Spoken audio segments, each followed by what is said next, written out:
actually can do with some of the Dragons of Tarkir inclusions is he has 2 copies of Dromoka's Command in his main deck. So if Reid does get a Whip of Erebos Graveyard engine going on, Chris does have some main deck enchantment removal for it.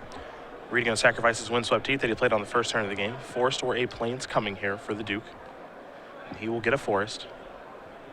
Yeah, and with these early turns, Reid isn't going to have too much until turn 3. Maybe we'll make a Satyr Wayfinder. Maybe we'll Thoughtseize, but it's really these 3s and 4s where Reid finds a lot of his strength. So you have Mycos, there's Sylvan Caryatid, a little bit of acceleration. We head back Andersen's way. Andersen also with the Caryatid in his hand. He'll take a draw step, copy of Genesis Hydra. And see here, a really good proactive hand from Reid. So he has this engine going. He has Sylvan Caryatid, Voyaging Satyr, Mastery of the Unseen, Nykthos in his hand. Just those by themselves can eventually pump out a lot of threats. Reid with a Satyr Wayfinder here, so he'll turn over a couple of cards. Pluto Delta, Temple of Malady. Another Temple of Malady, you have Mycos, so 4 lands to choose from there. 2 of them are the same. We'll see what Duke does decide. Yeah, well, definitely happy for Reid that he gets a land. He would have liked to have been to creature there, but Temple will help him find additional threats. Temple is the land that Reid will play. He'll leave the top card on top thanks to the Scry. And now a Thoughtseize. We will see Chris's hand. He'll organize the spells and the lands. Nykthos and Windswept Teeth, as you did mention. Oh, with Mastery of the Unseen, Voyaging Satyr, Genesis Hydra, and Pelucranos. So a pretty good hand here for Chris. Yeah, I mean, it's very nice. He has a lot of green mana symbols. He has a Nykthos, and he has a Voyaging Satyr to untap the Nykthos. So he will be able to mana ramp quite heavily, and he has multiple threats to ramp into. He can ramp into a large Genesis Hydra. He can just play Mastery of the Unseen, and with 2 white sources here, just start pumping out lots of manifest tokens. It might be that Reid needs to attack the mana engine itself by taking a card like Voyaging Satyr, but if Reid is Thoughtseizing Voyaging Satyr, that's also a win for Chris. Okay. Reid going to give this some real thought on what to take, as there are some real options here. Master of the Unseen is so scary at the Grand Prix Miami. All I can do is think about how good that card was there. Well, yeah, Reid has the 1 main deck copy of Reclamation Sage to get rid of it, but that is it for what he has. Now, remember, he can find it with his 2 copies of Sidisi Undead Vizier, so it may play like having 3. Thoughtseize is going to go with Genesis Hydra. The rest of the cards will stay in the grip, and we'll head back Andersen's way. And if Reid has a removal spell for this Pelucranos, I really like taking the Genesis Hydra because it attacks Chris's green mana symbols. Of course, if Crucifix was the draw, that might change what Chris wants to do this turn. He can, of course, just slam down a 5/5 in Pelucranos and say, all right, you have an answer for this. And then the follow-up turn, maybe he plays Courser into Master of the Unseen and maybe just goes from there. Or he could just play Courser now and start to maybe try to build the small incremental advantages that Courser allows. Yeah, there's a lot of lines. He's got, as you mentioned, he can go for just an early threat, but also even things like Voyaging Satyr, just setting up lots of mana for additional turns, isn't unreasonable. Looks like he wants to deploy a Nykthos here, but he's a little bit unsure of himself, so I think he's going to go the Courser route, and he is. Take a look at the top card, copy of Elvish Mystic.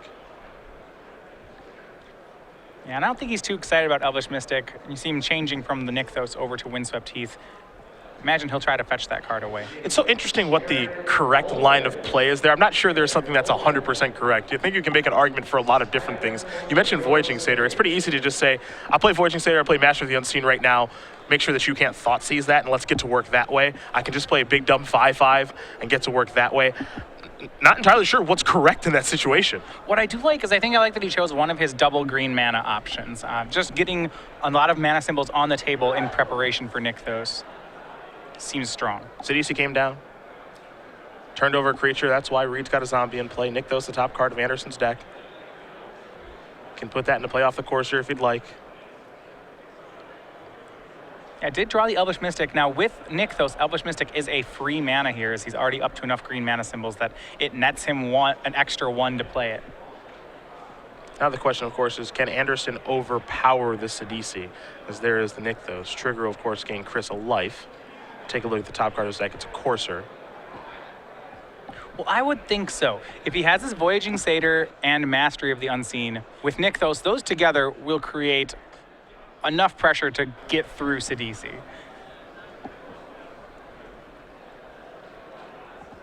But if Reid's able to find something like his Reclamation Sage, that plan might be off the table. See, Chris very careful to make sure that he's not using his Windswept Heath just yet. This will generate 4 green.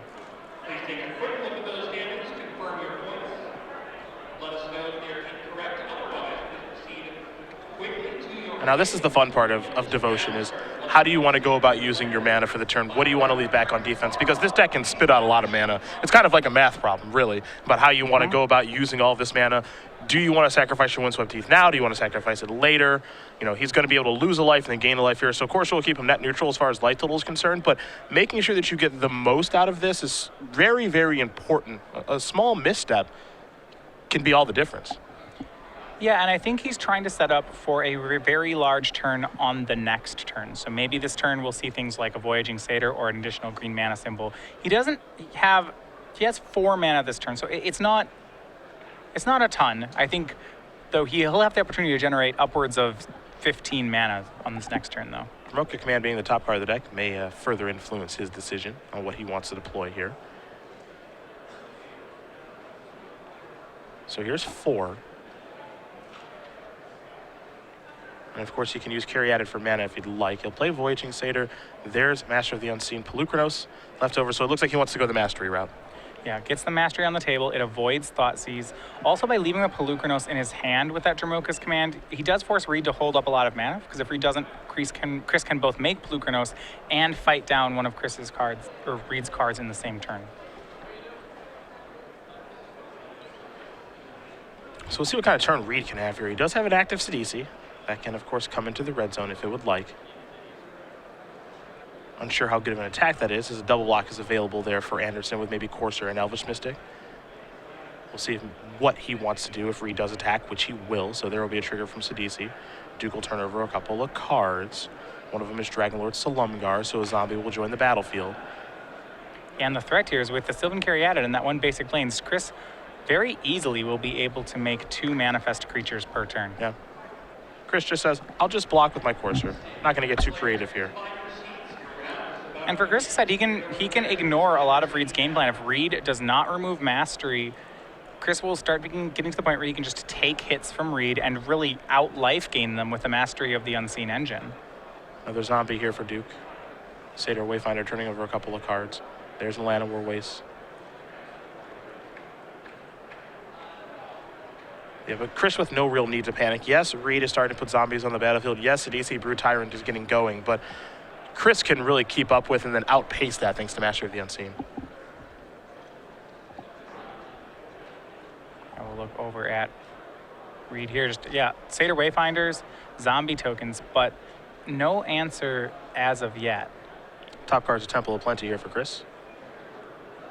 So Courser can keep rocking and rolling here. Yeah, that turn was the scary one, I think, for Chris, because he had to see whether or not Reid had Reclamation Sage or possibly something like CDC to find a Reclamation Sage. Now that it's not there, there's a chance that Reid is just cold to this Mastery. And if Reid's unable to get Mastery of the Scene off the table, I'm not sure how much else here matters. It scales a lot better than any of the threats that Reid is making.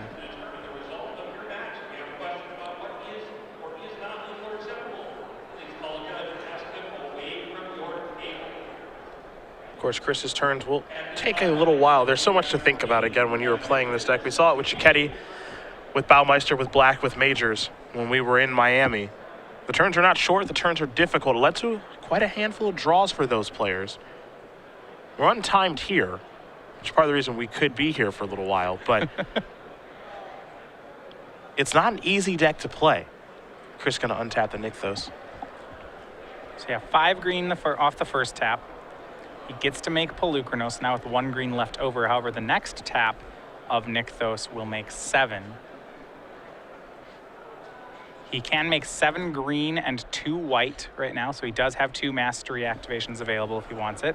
At the same time, he has 9 mana that could be fed into Polukranos. It'll be a fight for 4.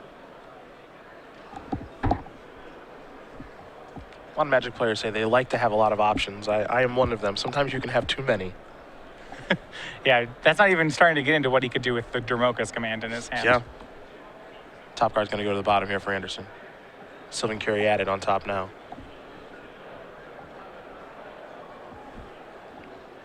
So 1 green still floating for Chris Andersen. Mentioned before, that leads into 9 mana total if he taps out.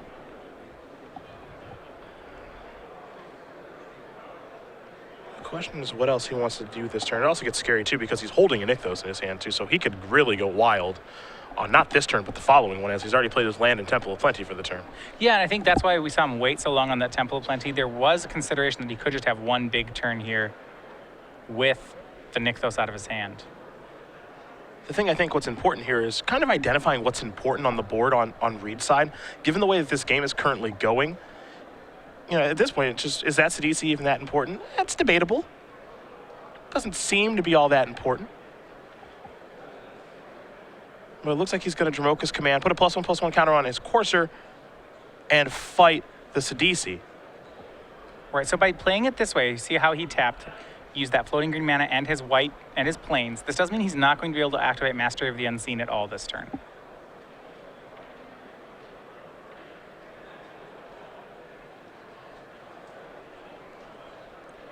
If he wants, that Nykthos does still give him 7 green available, so Pelucanos can fight for 3. Yep. But there's no rush to do that right now. There's no one payoff creature on Reid's side. Reid will draw. The next turn's the scary one.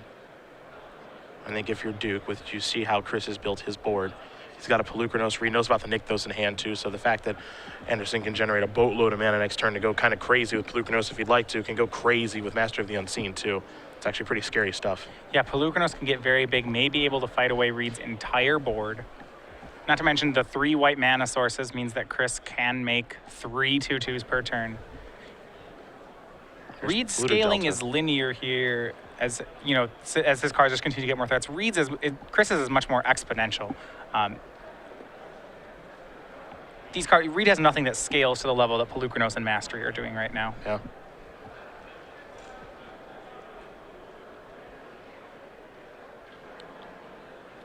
Reid reaching for mana now. We'll see what he's going to play. Another Sidisi. And this, to me, well, how this plays out is really just looking at both the decks and how strong their engines are. Reid getting lots of Sidisis going, Chris getting mana going, and there's been very little interaction this game. The Dromoka's command and the One Thoughtseize have been just about it, and it does show that without interaction, Chris is the more powerful deck. What's interesting here is that Chris has the opportunity at this point to say with Sidisi's trigger on the stack, fight it with Pelucanos. He has enough mana to generate to do that, and then that will actually counteract Sidisi's ability to generate a zombie if he wants to. He might take the opportunity to do that. Now, Reid can have a removal spell in response, and the other question, of course, is this the best use of a Pelucanos in this situation? Yeah, so he's attempting to making 7, trying to put 3 1/1 counters on Pelucanos. And Chris has already placed his Pelucanos in the graveyard, which leads me to believe that Reid does have a murderous cut in hand. Does look that way. See, yep, delves away 2, or delves away 3, taps 2. See if a zombie comes. It will. So one of Chris's 2 scaling threats is down. Pelucanos is gone, but the Mastery of the Unseen is still unchecked. Now, by taking care of Pelucanos, Reid has taken Chris off some of his mana. Chris may only be able to make 2 2/2s instead of 3 per turn. Now here comes some attacks. Chris will eat a zombie token with the Courser. And Reid's going to have to get aggressive. Once Chris gets a lot of creatures in play, this Mastery of the Unseen means that when Chris flips anything face up, he'll gain upwards of 5 life. At some point, Chris will just not care that he's taking these hits, so Reid needs to get them in while the damage still matters. Chris will draw carry added forest on the top of the deck.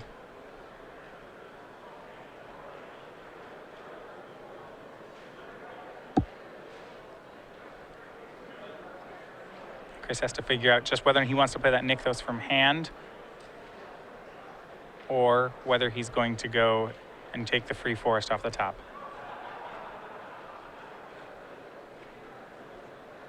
Carry added is a mana neutral play here if you assume that Chris is going to untap the Nykthos with Voyaging Satyr.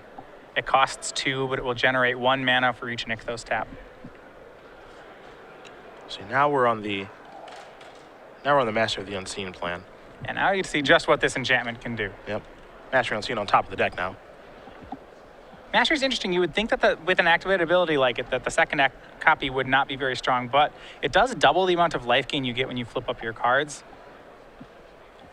Given the match that we saw between Sam Black and Michael Majors in Miami, we have an idea, as both those players were over 400 life once they shook hands and drew. So they do work well together, to say the least.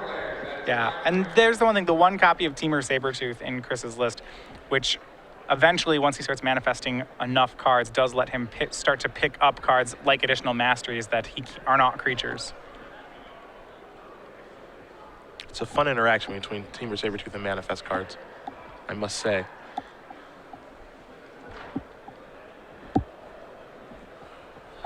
Reid moving back to his turn. A Sidisi Brood Tyrant, 2 Satyr Wayfinders, 3 zombie tokens, and a Sylvan Caryatid, along with 5 lands in play. Color's not an issue here for Reid, it seems. It does have blue mana covered in Yavimaya Coast and Sylvan Caryatid. All Reid can do is pass the turn back. We will get a Nykthos activation.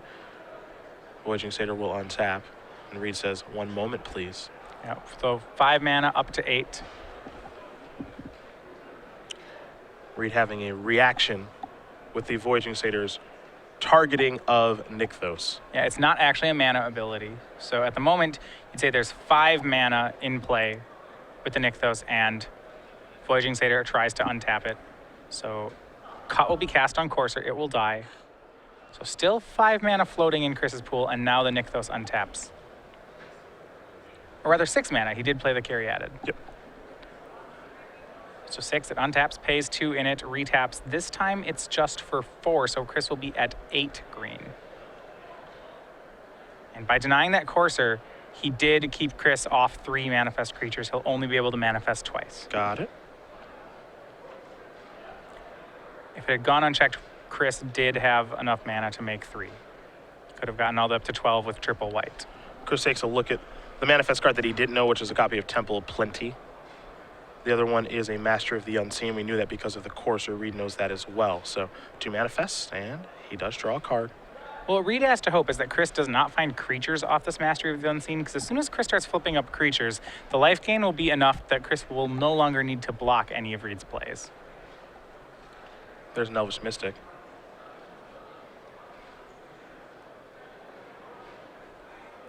The fact that that makes mana, really the choke almost on Chris here is how much white can he make. Currently the answer is 4. It's 5 if he wants to use the Voyaging Satyr on a Plains, but he needs that for the Nykthos. Chris doing some math here again. 5 green mana symbols in play. So, and here's what we'll see. Nykthos will go ahead and make 5. I believe he can make, we'll walk through it. Untaps the Nykthos. Gonna use Mastery right now. Yep, gonna manifest 1 card. So he has 2 green floating right now.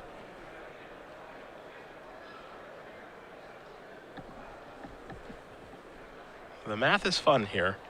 Retaps Nykthos, so this is going to go, feed 2 mana in, he's back up to 5. See him tap a white again, and spend 3 of his green down to 2 green, manifests another card.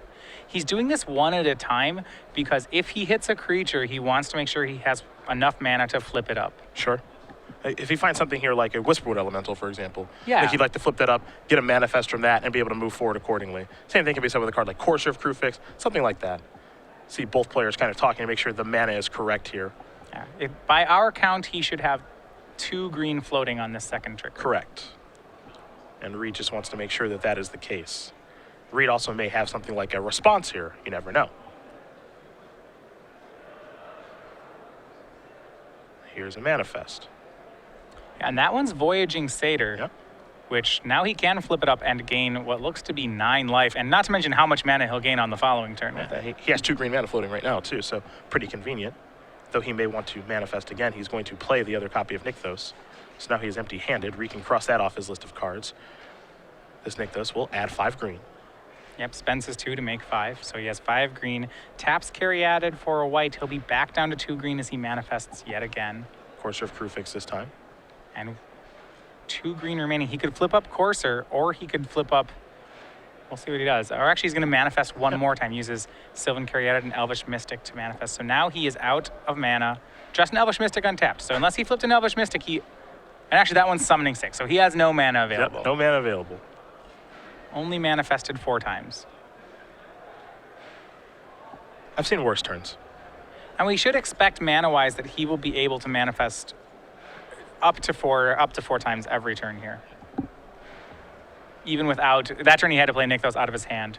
But the creatures he got that last turn, being able to flip up anything with green mana sources, should give him extra mana off the Nykthos. Not to mention the Voyaging Satyr there to untap Nykthos again. He'll have plenty of mana. Sidisi trigger. Zombie enters. You see Torrent Elemental did go to the graveyard. Chris wants to figure out how he can block here. This looks like there's some blocking to be done. Wants to figure out which of these manifest creatures stink, which of them are real. And Chris has such a healthy life total here. So hard for Reid to try to slog through this. Yeah, well, because Chris has a Voyaging Satyr under one of these, he can just replace these 2/2s every turn. He'll actually make 2/2s much faster than Sidisi will. See a couple of blocks here. It looks like a double block on the Sidisi and a block on 2 of the 3 zombies. Number 2, number 3, and number 6 are going to go down. There go those. Again, didn't flip over the Elvish Mystic because the Elvish Mystic in play is currently summoning sick. So Chris clears a little bit of Reid's board away, and now there's Reclamation Sage.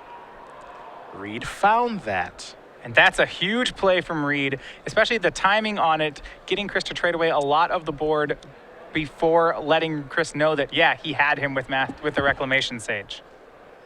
Now that is Reid's one of Reclamation Sage in his main deck. So a timely draw. We head back Andersen's way. Don't forget, Andersen also did manifest a Mastery of the Unseen. However, the top of his deck is rather friendly. Oh, man.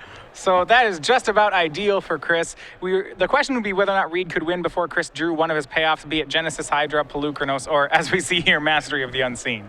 And the answer is a resounding no. As Mastery of the Unseen is back on the table. Andersen looks like he may be flipping over Courser of Krufix now, and he will. So he's going to gain some life from Master of the Unseen. That'll be 8. Yeah, and at this point, it is in his interest to flip all of his creatures as they add to his devotion to green. We'll have to see the top card of his deck thanks to Courser being in play. So there is a Courser. There's a lot to keep up with when you're playing this deck. Absolutely. How much life am I gaining? When is it time to manifest? When is it time to flip things over? How much devotion do I have? It's not easy. So Nykthos will activate for 7 green mana. Now he uses 2 of it to flip over Voyaging Satyr down to 5 green. He'll gain some more life. That's 8 more. And he can have as many creatures as he has white mana for sure. Yep. He will use 3 green, looks like, and 1 white off the Caryatid to manifest. He'll manifest that Courser. At this point, the manifests aren't going to be a mystery to Reid. He'll see them all come. Yeah. So Courser's the first one. We'll see the top card of Chris's deck thanks to his Courser in play.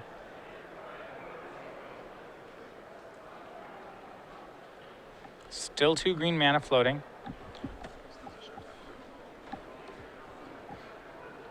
Genesis Hydra.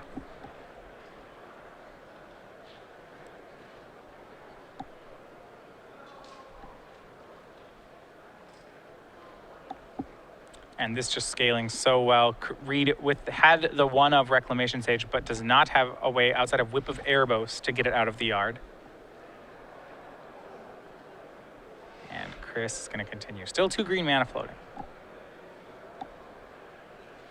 It's fun to see just how much you can do each turn when doing all of this. Absolutely.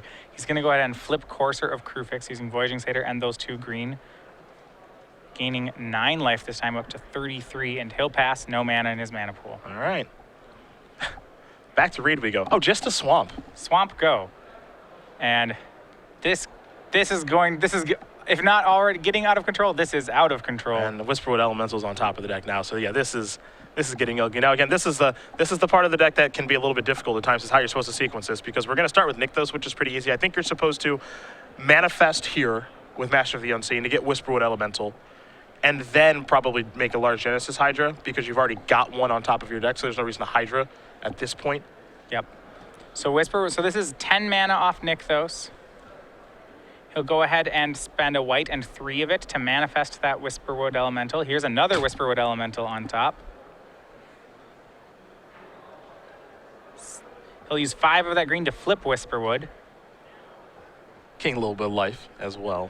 At this point, Chris's life total is pretty arbitrarily big. We'll get back to it if Reid answers the board. Yep. 12 green this time. He'll go ahead and use a white to manifest another Whisperwood, down to 9 green, flips it up down to 4, gains more life. Now 2 Whisperwoods in play. He is going to be wrath-proof with those 2 Whisperwoods, unless Reid plays an Ugin, which Reid does not. Yep. The unique thing about this deck is it's actually really good against Ugin too, given all the manifesting that it does. Untaps Nykthos, goes down to 2 green, then gains 4, goes up to 16. And now it's a Genesis Hydra. Aw. Yeah. That's so adorable. The Genesis Hydra for 12. Pelucranos might be the weapon of choice that he's looking for here to have a large fight, you think? Well, yeah, if he gets a Pelucranos, he can just sweep the board. Maybe not this turn, but certainly next turn, and Pelucranos is the card he gets. When you're looking at the top 12, it's not too hard to find the one you want. No, it's really not. Green-White Devotion spiraling out of control right now, as we have seen it do before. What also makes this deck so interesting is that it can actually just play a normal game, too. Yes. We have seen games where it just kind of plays as like a curve-out, kind of mid-rangey beatdown deck. It doesn't always do this. There's Team Sabretooth. Oh, boy. Well, when Sabretooth comes to play, it serves a couple of functions. It first of all lets him pick up all those manifest tokens. Also, you will let him save any of his creatures from removal. Deathmist Raptor and Team Sabretooth, the cards turned over thanks to Whisperwood Elemental. Yeah. Deathmist Raptor, actually a 4 of in Chris's deck. We hadn't seen it up until this point, but it's one of the additions out of Dragon's Tarkir that he has made to this archetype. And he said it has been awesome for him all weekend. Reid is going to serve in with Reclamation Sage. I would take the damage. Oh, I don't like this. I think it's going to be hard for Chris to lose. And Reid, I think Reid actually makes that attack and concedes. Like, Chris wins game 1. I think Reid is making that attack to get information about next game. If he's willing to block like that. He doesn't have Whip on the mind. Yep. I think that's exactly what that means. It's a small thing. But when you're a player who is as great as Reid, if you're Chris there, you just take 2. You don't want it to die. If it's going to die, make Reid kill it himself. But you just take 2 there, because if Reid is able to whip it back, maybe in a future game, knowing that you're willing to block, it's something that Reid can pick up on it. And given how good he is, he's going to pick up on it. Yeah, I mean, and at that point, maybe it's even in Chris's interest to kind of play some mind game and intentionally make the wrong line. I mean, if he knows he has the game completely sewn up, he can do what he wants there. So it is kind of interesting, but you're right. I guess in a more competitive game, that certainly is a play that could have cost Chris. Sideboard time it is. We've got 2 Doomweight Giants, 2 Bioblights, a Disdainful Stroke, 2 Heroes Downfall and a Negate, along with 2 Sultai Charms, a Farika, God of Affliction, a Drown in Sorrow, a Duress, a Thoughtseize, and a Treasure Cruise here for Reid. What do you like and why? All right, well, Chris got to basically do his thing uncontested that game. And if you Reid, you are not going to let that stand for these post-board games. All right, so you want to have the weapons that you can to disrupt this. So be it Bioblight to take care of small creatures, Drown in Sorrow to try to sweep the board. Certainly cards like Sultai Charm to get Mastery of the Unseen off the board. I would also, remember you're playing against a ramp deck, would not be surprised to see him go with the additional copy of Thoughtseize. Other side of things here for Chris, he's got 3 Fleecemane Lions, 2 Hornet Nest, a Reclamation Sage of his own, an additional copy of Dromoka's Command, 3 Surge of Righteousness, a Dragon Throne of Tarkir, 2 Nissa Worldwaker, and 2 Glare of Heresy. There are few things that Chris wants in this matchup. I think Dromoka's Command is pretty good. It gets rid of Reid's Coursers, it gets rid of enchantments, he can fight away cards like Sidisi Brood Tyrant. I think he'll board in the extra copy of that, and maybe even board in the Reclamation Sage to deal with cards like Whip and Courser. Outside of that, though, the Game 1 deck, that's what Chris does. His sideboard is very reactive, and I don't see too much change. Things are going to change here in a big way for Reid. Again, I was with you. I thought game 1 would be pretty tough, but 4 sideboarded games should make things pretty interesting. You talked about his last match against Chauvesse, where he lost game 1, but he was a pretty heavy favorite in the other ones. Well, game one, he's banking on having some cards that are good in each matchup, but sometimes doesn't have the key cards he needs. So against Joe Bass, who was playing Obs on Control, Joe was able to uncontested cast cards like Ugin, like Elspeth. He didn't have to worry about disdainful strokes or negates, and those did win the game. I mean, in this situation, Chris just got to play all his cards out. He didn't have to worry about things like Drown and Sorrow, like Bioplay. Game number 2 going to be underway here in just a moment. We will talk about Season 3 on the Open Series, and we're going to kick it off in a big way, a Modern Grand Prix in Charlotte. Yeah, so the Open Series, this is starting in June. We have our Modern GP in Charlotte. We are returning to Charlotte, where we had one of our best GPs just a couple of years ago. We'll hear more about that later today. Also, though, then we take a move through the Midwest. It's going to be a standard Open Series in Indianapolis, go east to Baltimore, and then we return to Chicago for the first time for standard. I'm looking forward to that one. After that, we will go to Richmond for a Standard Open, a Modern Open Series event in August in Washington, D.C. Of course, we'll be heading to London for a Grand Prix. Stay tuned for more information about that at Star City Games, a Legacy Open Series in Charlotte. And then we'll be wrapping up Season 3 in New Jersey. Me, you, and Patrick will be bringing our Season 3 Invitational Standard and Legacy. Yeah, so a bunch of events coming up here for the remainder of the year. Now, for this matchup, we do get to have Chris. Chris is going to be on the draw this time, so we will get to see Reid use more cards like Thoughtseize on the play really to try to disrupt the Devotion deck. The real only interaction Reid had that last game was more or less just that turn 1 Thoughtseize that he had. Outside of that, Chris resolved nearly all of his threats. Yeah, he just has so many creatures in his deck too, but now Reid's going to have way more interaction. So I think it should make for a much different game here as Reid takes a look at his opening hand. Again, you mentioned Chris will be on the draw. It means Reid will be on the play. Both players taking a look at their opening hands. We are underway here in game number 2. Reid will start things off with a Temple of Malady. And both these decks, just with their proactive engines, because Reid's is the weaker one, he does have to really change how he approaches these decks. He's going to try to morph into more of a control deck, disrupting just enough before he can get his stronger standalone cards to win the game. Just a forest for Chris before passing the turn back. See if Reid has something like a Thoughtseize in hand that he wants to fire off. Well, I do believe he has a Thoughtseize. Well, I don't know if he wants it just yet. He's going to go with Sylvan Caryatid. I think what he's on is that a turn 3 Thoughtseize should still get a lot of value. Master of the Unseen comes down very quickly here for Andersen. He'll sacrifice that Windswept Teeth, go get himself a Plains.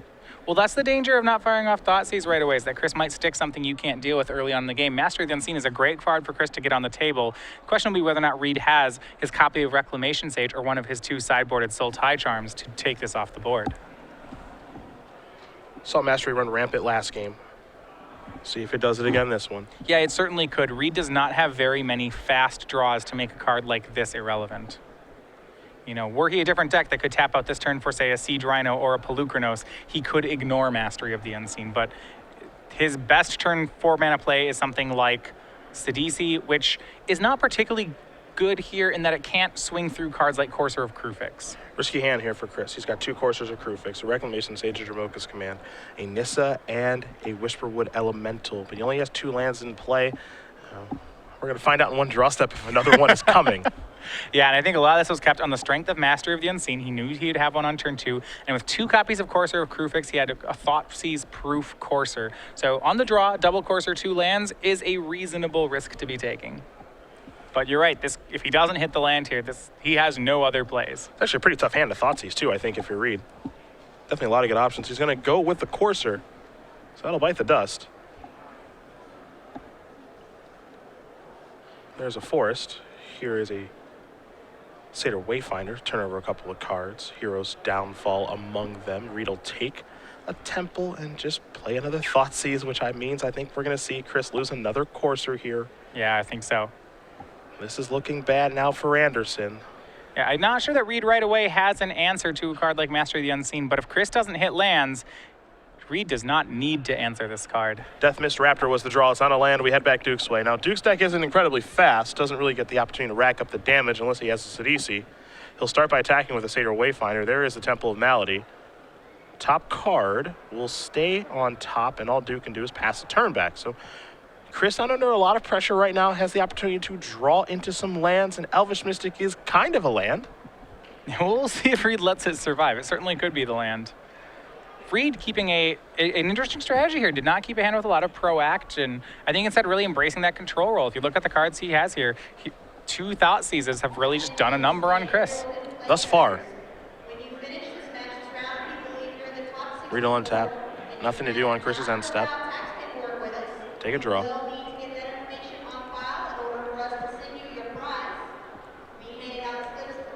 See if Reid, if it's worth spending a kill spell on that Elvish Mystic. He knows Chris's hand outside of the Deathmiss Raptor.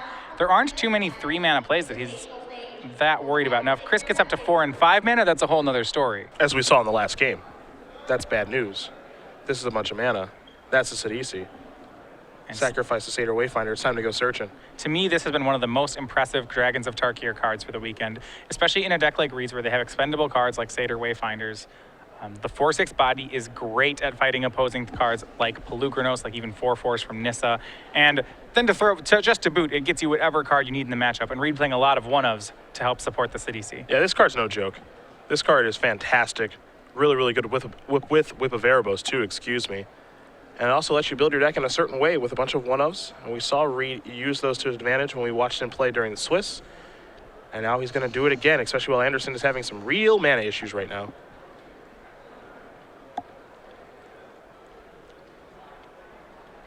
Not sure what Reid searched for, but I'm sure we will find out soon enough. So he does have the 4/6. There's an Opulent Palace and just a passing of the turn. Head back Chris's way. Chris has got some real catching up to do now. Yeah, you look at a lot of the one-of cards that Reid has. Looking at his creature base, he has 1 Soul of Innistrad, Hornet Queen, Dragonlord Silumgar, Silumgar the Drifting Death, and Torrent Elemental, all as things he can get with Sidisi. There's a forest off the top for Andersen, which allows him to play a Deathmiss Raptor. The 3/3 Death Touch from Dragons of Tarkir said it's been one of the best cards in his deck all weekend long. Certainly does interact well in this style of deck, given Whisperwood Elemental, given Master of the Unseen, and given the devotion it provides as well, as there is Dragonlord Silumgar.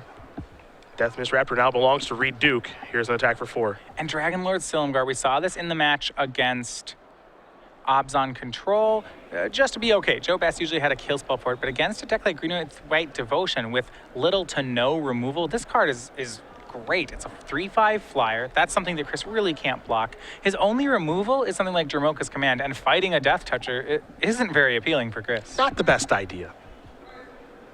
Gotta do what you gotta do to get that thing off of the table. Reid's entire board has Death Touch right now. It's actually true.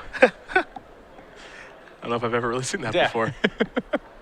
It makes Dromoka's Command look pretty awkward. Yeah, here's a Windswept Teeth. Chris will sacrifice that, go down to 12. Forester Plains coming.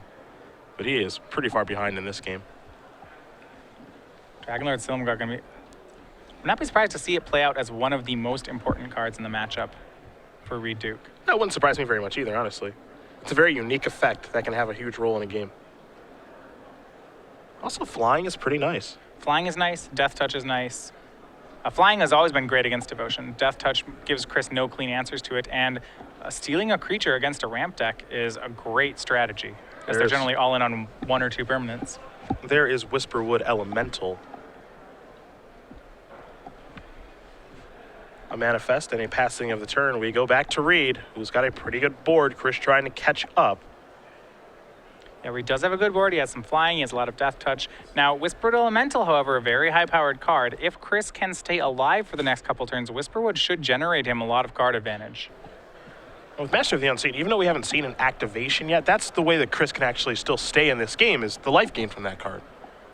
I think that at least gives him a chance. I don't know how good of a chance it gives him, but it gives him a chance.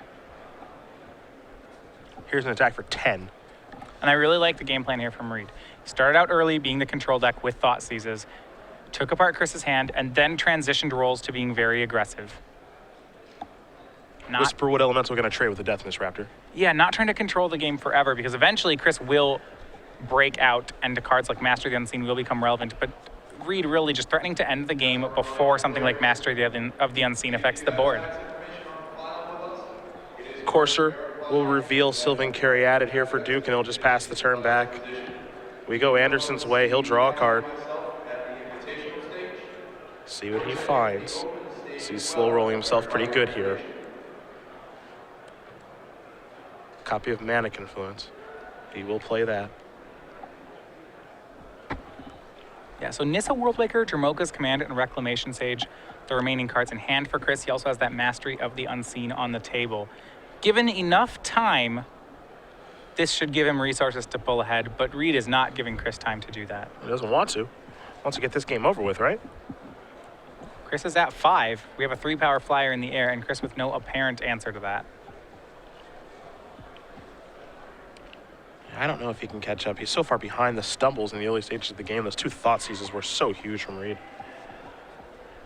Right now, the only way Chris has to remove Dragonlord Silumgar is a combination of Nissa and Dromoka's Command to make a land into a 5/5 and have it fight down the dragon. That is not an appealing option for Chris. Not at all. If he can't kill it, perhaps he's supposed to just try to gain life. There's Nissa. Chris will have to take 1. There's the Disdainful Stroke to stop that. That's going to stop this game, it looks like. Yes, it will. Chris Andersen does concede the game. That means Reid Duke has tied it up. Sultai Reanimator and Green Light Devotion headed to a 3rd one. That one felt like in Reid's favor once we saw the Thoughtseize. Yeah, the 2 Thoughtseizes were great. Chris's hand was a bit of a gamble. 2 lands with the Mastery and double Courser, did not hit his 3rd land. But by the time he did, Reid had already taken both the Coursers, and then was just able to turn the corner with that Sidisi by itself, able to generate enough pressure for Reid to win the game. See the sideboards here again. And again, I feel like Reid is going to have the better options for the matchup, especially because Sidisi can find some very, very good cards here. Chris going to be on the play for game number 3. You think anything changes given play or draw? We saw him bring in Nissa Worldwaker, for example. Yeah, bringing in Nissa Worldwaker, it's more resilient to removal. And even then, I wasn't particularly impressed with Nissa Worldwaker in that matchup. Chris had it, but the payoff on the card didn't seem all that high. Now, he may still keep it in just because some of his main deck cards could be less appealing here. But by and large, I think Chris will stay on the same strategy. The cards he doesn't want to board in, his Hornet Nests, his Fleecemane Lions, his Glare of Heresies, for example, they don't really change play or draw. They're just not good in this matchup. What do you think on Reid's side? He's going to be on the draw here. I know he wants to be a little more aggressive when he can, because the longer the game goes, it feels like the better it goes for Chris, as we saw in game number 1. Anything really excite you over there? Well, we saw the counter spells come in. We saw some more Thoughtseizes. I don't know if he's changed it between play or draw, but certainly the more controlling plan, I think, has served him well, and I would expect him to continue doing it on both sides of the coin flip. Well, we will talk very quickly about the Star City Games Winter Creature Collection series, where we have card sleeves, playmats, and dice bags of these awesome creatures. So these tokens, you see, for example, like the rat, elephant, and wolf, these are ones that have been featured on game night pins. We have more creature collection coming out, and then our also parody collection. And this one I like just because I really like puns. This is the Eternal Witness. Beautifully drawn there. These come on card sleeves, playmats, and dice bags. This is the winter collection, and you can expect more collections to come in the future as well. StarCityGames.com/creature collection. It's almost springtime. We'll be in April before you know it, which means yet again 3 more months have gone by very quickly. But I've got to do them watching Magic, so that's not the worst thing. Actually playing a little Magic too. Get to watch 2 great players here in Chris Andersen and Reid Duke do battle in the semifinals of our Season 1 Invitational.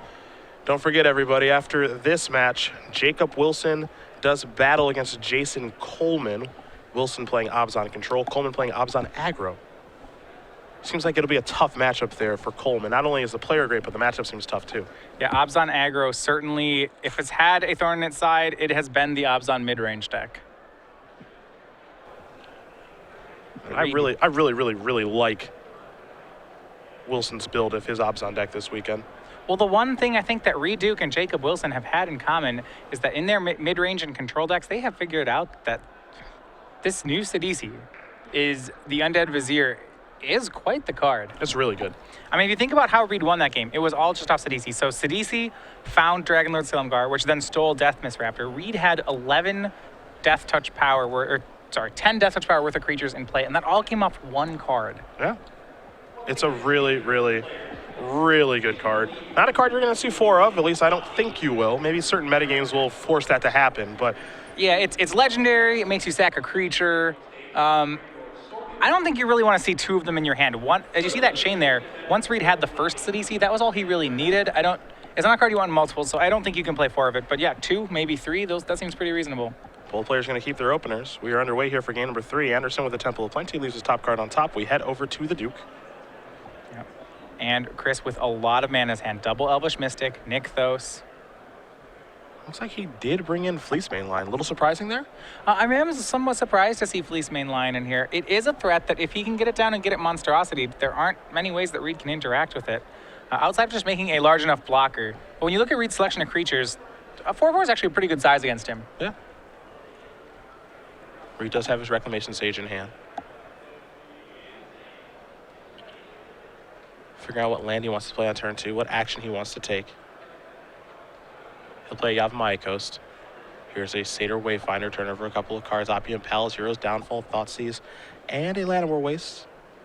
Consult the grip before selecting a card here, will Duke, and he will go with Llanowar Waste. So a very painful mana base here. Yeah, right now he has, all his lands are pain lands, but I think this game is going to be played on the board. When we saw Chris win, for example, as he did in game 1, Reid's life total really did not matter. Chris just established an overwhelming advantage, and I'd expect most games to play out that way. Reid can be pretty aggressive with his mana.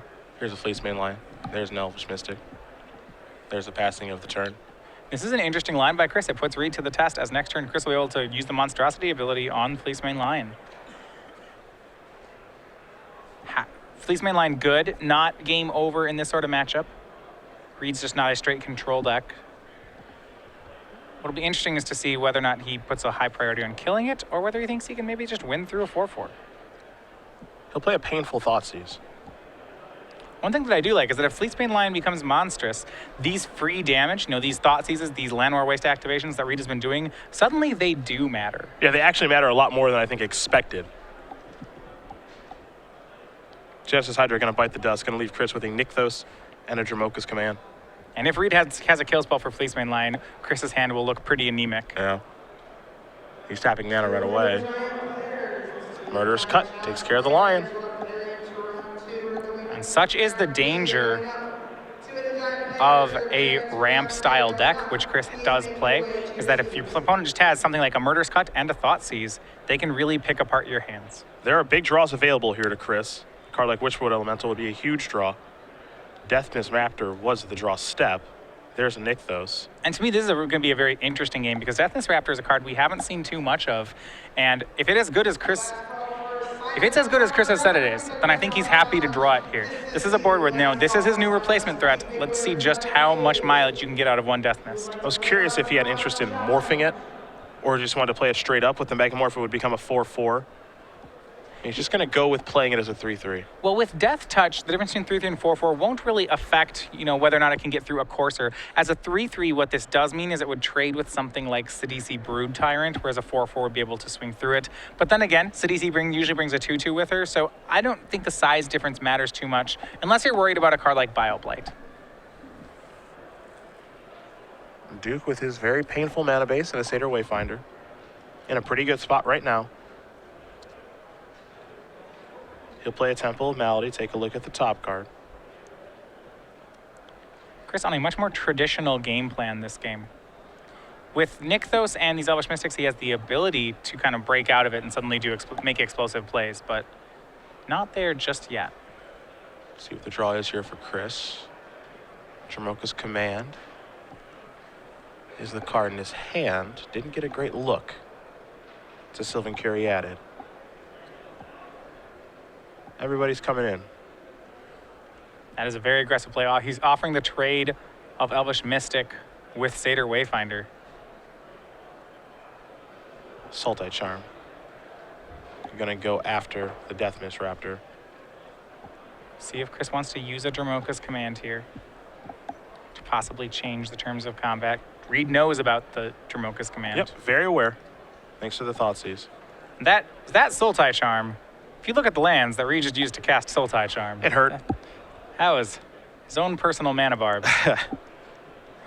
There's the trades. Damage comes through. Dromoka's Command is the card left in hand after Chris does deploy this Sylvan Caryatid. Reid will untap very quickly and take a draw here. You have to imagine he feels like he's in a pretty good spot. I know the mana's painful, but Chris has really no board as Reid's going to sacrifice Blue to Delta. 11 is still, even 10, 9, 8, they're safe numbers. As long as Reid has threats. Chris isn't playing a red deck. He doesn't, though he has been playing cards like Fleece Mainline and Deathmist Raptor this game, his deck is traditionally not that value creature style deck. It's an island off the Delta. 5 mana available for Duke this turn. See what the spell will be. It's a Torrent Elemental. That'll be a very difficult one for Andersen to get through. And good news for Reid, the Torrent Elemental only costing him a fetch land. Did not have to use any of his pain lands to cast it either. Andersen does have big draws available, as we mentioned. Voyaging Satyr, not one of them.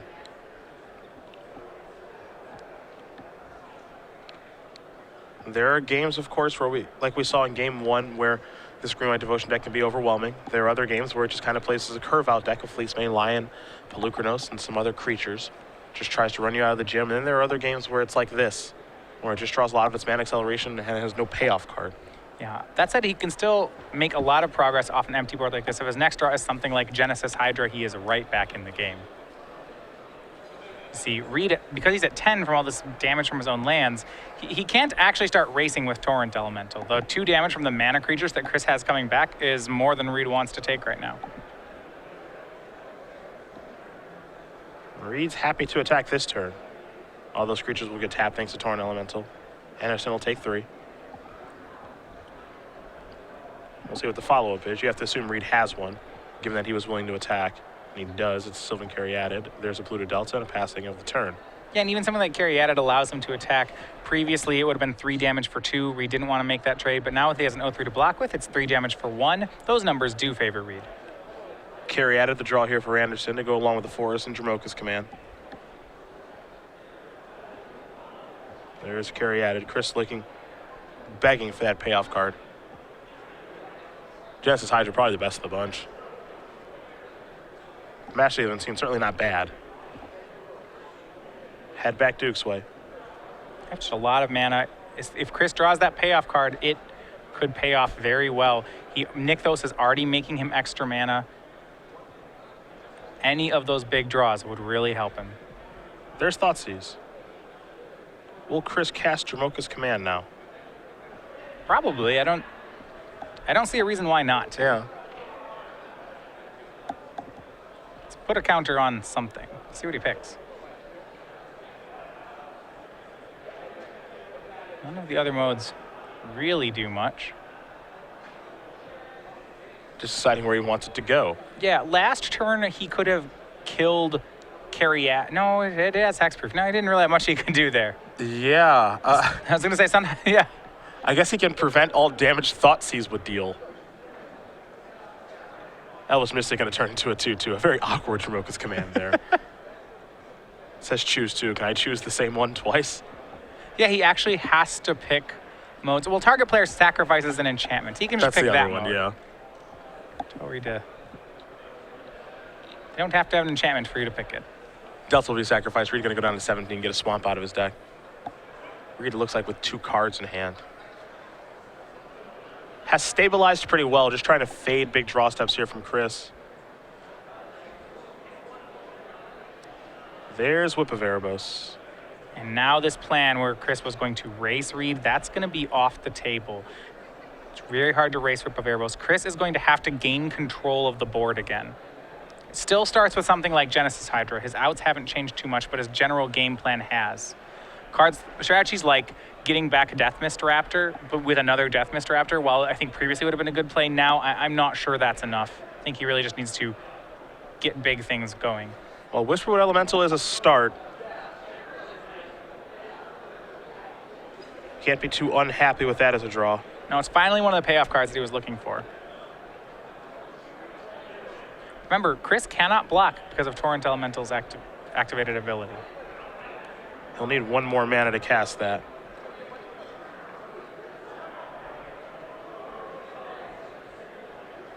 He'll use Caryatid to do it. Hoping this resolves. Remember, if this manifests a creature, that Chris can flip up. Death Mist Raptor will come back from the graveyard as well. Yep. Now Chris still holding on to the Force in his hand.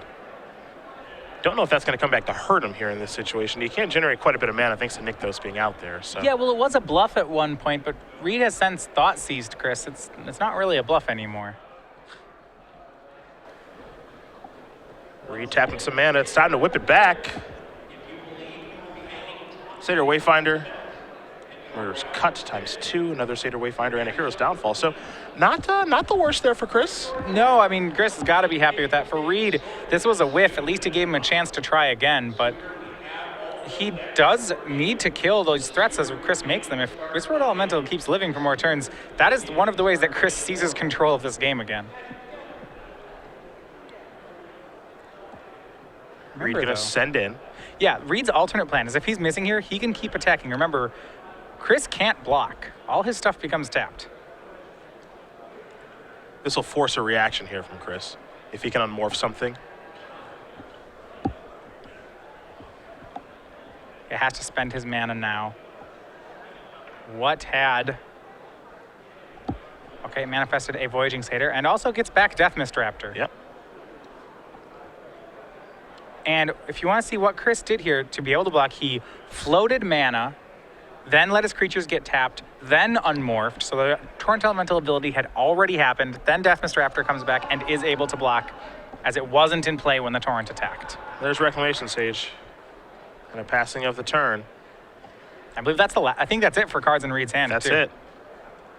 So if Chris draws something like Master of the Unseen, that is going to be game over at that point. It's the life gain that Reid couldn't beat off it. Yeah. I'm not even positive that if Chris just starts turning his board sideways, that Reid wins that race. Yeah, this gets interesting now. And Chris is reaching for creatures to maybe come back in the red zone for what felt like a game that Reid had a pretty decent stranglehold on. He was just trying to fake draw steps from Chris. Chris has finally drawn something. It took one Whisperwood Elemental, and it's turned the entire game around. Well, Reid's deck's very good at being disruptive. But we talked about it. Both players get to do their thing. Eventually, Chris overpowers Reid. And I think that's what we're seeing happen here. Reid had disrupted Chris's game plan. Reid got his own game plan going. But even Reid plays as a control deck. One thing is that his finishers aren't the same finishers that you'd normally see in a control deck. You know, whereas you might see some of these Abzan style decks play something like Ugin or Garruk to close out the game. Reid's trying to close out the game with things like Torrent Elemental, Whip of Erebos, which, while good, isn't as lights out. It gives your opponent room to kind of squeeze back in. Creatures coming in here for Andersen. Manifest, pass, Duke at 5. If Reid had that big finisher like Ugin, he could do something like play it, exile all of Chris's things, and then there's no coming back. Yeah. But yeah, Reid at 5, Chris at 11. This is a tough spot for the Duke. Perhaps the brakes are on here for Reid. We'll see. Well, he certainly can whip back his Wayfinder to eventually try and find something, but he may have to whip back Wayfinder and then just leave guys to block. There's the Wayfinder, Trigger, a Thoughtseize, a Saltite Charm, a Courser. Another big miss for Reid. Yeah, doesn't seem like the best hit there at all. He was hoping to find something, and I know we've talked about how good this card is, like Dragon Lord Silumgar. He could play it, steal the Whisperwood. That would force Chris to sacrifice it. Sure. Otherwise, Reid would do it himself. Maybe Sidisi Undead Vizier as well. Sure, because CDC, once again, is a lot like drawing Dragon Lord Silumgar. Yep. He's going to keep coming in. This, of course, will tap all the creatures. So this is for 3, 4, 5, 6. You can just flip the life totals right now. Yeah, Reid will go to 11, Chris to 5. Can Reid stave off damage for one more turn? Torrent Elemental so interesting. It just keeps letting Reid attack, and Chris doesn't get the opportunity to chump block. Chris will take a draw step. Picked up a copy of Genesis Hydra. And with how much mana Chris has, thanks to the Green Devotion, Nykthos and 2 Voyaging Satyrs, now this is where things get interesting. Because he might just need Mastery of the Unseen to get the job done, but he has to leave himself enough mana to be able to do all of that stuff, you know? Right, depends, first of all, is his morph something he can flip face up? Yep. That needs to leave enough mana to do it. If not, he has to find Mastery. He has to find a lot more. All right, so let's walk through it. He starts out with 2 mana. He goes ahead and activates Nykthos. Nykthos is going to add, looks like 9 green to his mana pool. Voyaging Satyr untaps Nykthos, and he spends 2 mana, so he goes down 2, and he'll go up to 16. Doing it again should put him up to 23. This is a large Genesis Hydra.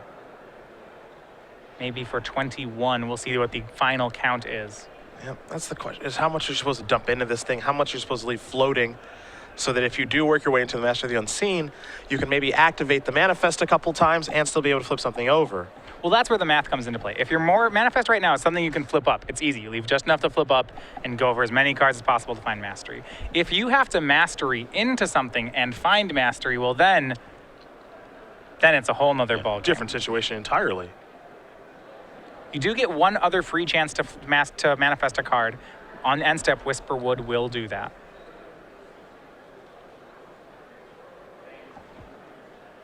That's what Chris has got to figure out right now. Genesis Hydra was a great draw for him. Yeah, and I think that may just be what he's on. Reid does have one card in his hand. Just kind of sitting there. Well, and it's hard to think it would be one that would interact favorably with Master of the Unseen. The only you can't counter the card that comes into play off Genesis Hydra, even if Reid had something like Negate. And if he has something like Soul Tie Charm, I don't see Chris passing him priority. I find that to be rather unlikely. And the big question is, what is that Manifest creature? We don't know. Neither does Reid. The only one who knows is Chris Andersen.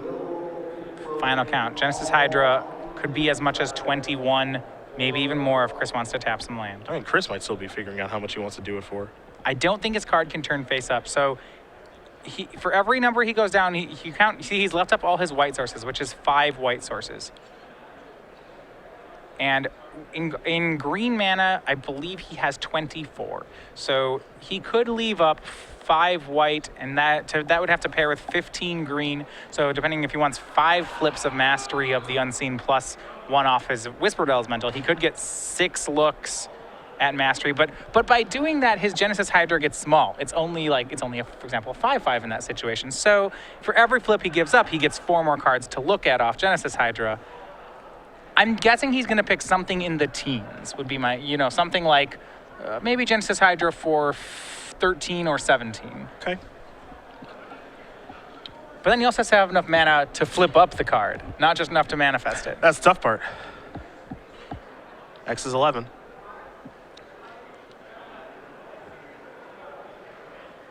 Decides 11. He does find Mastery. That was the game plan. Oh, yeah. Had to get that. Oh, yeah. And Chris shot for a low number, something like 11, which what I like about it means now that he does hit, his chances of getting a creature that he can manifest and gain life with have gotten a lot bigger.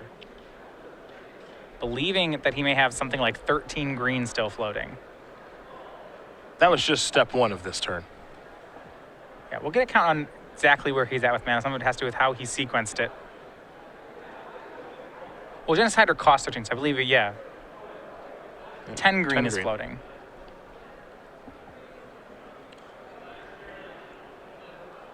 Right, was at 23. Spent 13 of it on the Genesis Hydra, so 10 remains. Plus 5 white sources and 1 green. So a total of 16 mana. He's down to 12 as he manifests the first one. It was a land. Let's try again. Down to 8. Forest. Let's try again. And remember, even when he's done trying here, one thing he's doing is he's using his floating mana. So I said he's down to 8, but he only has 4 mana floating in his pool right now. He does get a free manifest from his Whispered Elemental. He gets 1 more try to creature, but his mana pool will clear as he has to go to end step to get to that point. Well, let's try again. Didn't get a good look at that one. I don't think that doesn't look like he got it. Well, never mind. There's a Courser of Crew fix. He did get it. Gets there on the last try, and such execution here. This is going to be a huge life gain, and I don't know that Reid comes back from it. I don't know if he does either. Sylvan Carry added the card that's turned over here. He does get to attack, too, which is pretty delightful. Yeah, I mean, at 16 life, there's very little that Chris fears now. Certainly, he has, off the cuff, you can just say it really looks like he has lethal on next turn. Yep.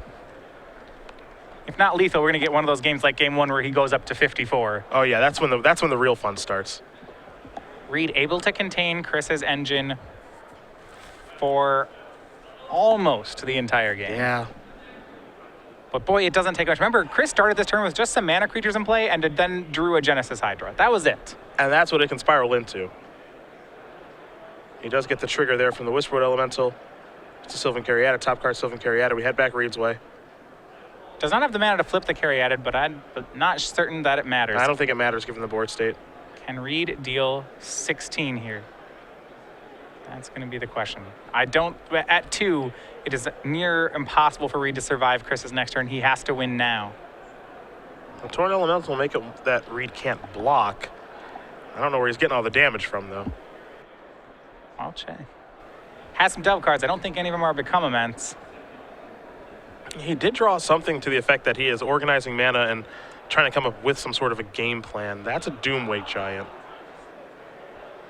Well, he has a Courser in his graveyard too, so he can whip back Courser. That's his second enchantment for the turn. He can kill a lot of Chris's board. Is it enough? That certainly is a question. Yeah. It gets rid of both Voyaging Satyrs, which means that Chris's mana engine, while not shut off, is certainly diminished. It will certainly slow down a lot. Reid gonna sacrifice, go down to 1. Remember, he has to block everything. Well, maybe perhaps not. He can gain some life off Whip of Erebos. Yep. So some things will die here. It looks as though that Elvish Mystic with a counter, those Voyaging Satyrs as well, and we can't forget about the Manifest creatures too. So he'll get 6 creatures down. That will leave Chris with only 6 left, and only 4 that can attack. So if Reid leaves back, Reid may be able to survive another turn here. Might be able to. Now, because he whipped back, he whipped back the Courser, he's out of fodder in his graveyard, actually, for Whip of Erebos. Reid can survive here. It will be tricky to see how Reid wins from this point. Well, surviving is step 1. Not dying at least gives him a chance. Yeah. It at least gives him a chance to figure something out. And one of the game's very best can certainly figure something out. Well, what will be interesting to see here is Chris is about to lose 3 creatures. If he sacks Whisperwood, does he have lethal on the swing back? And I think he's going to make that play.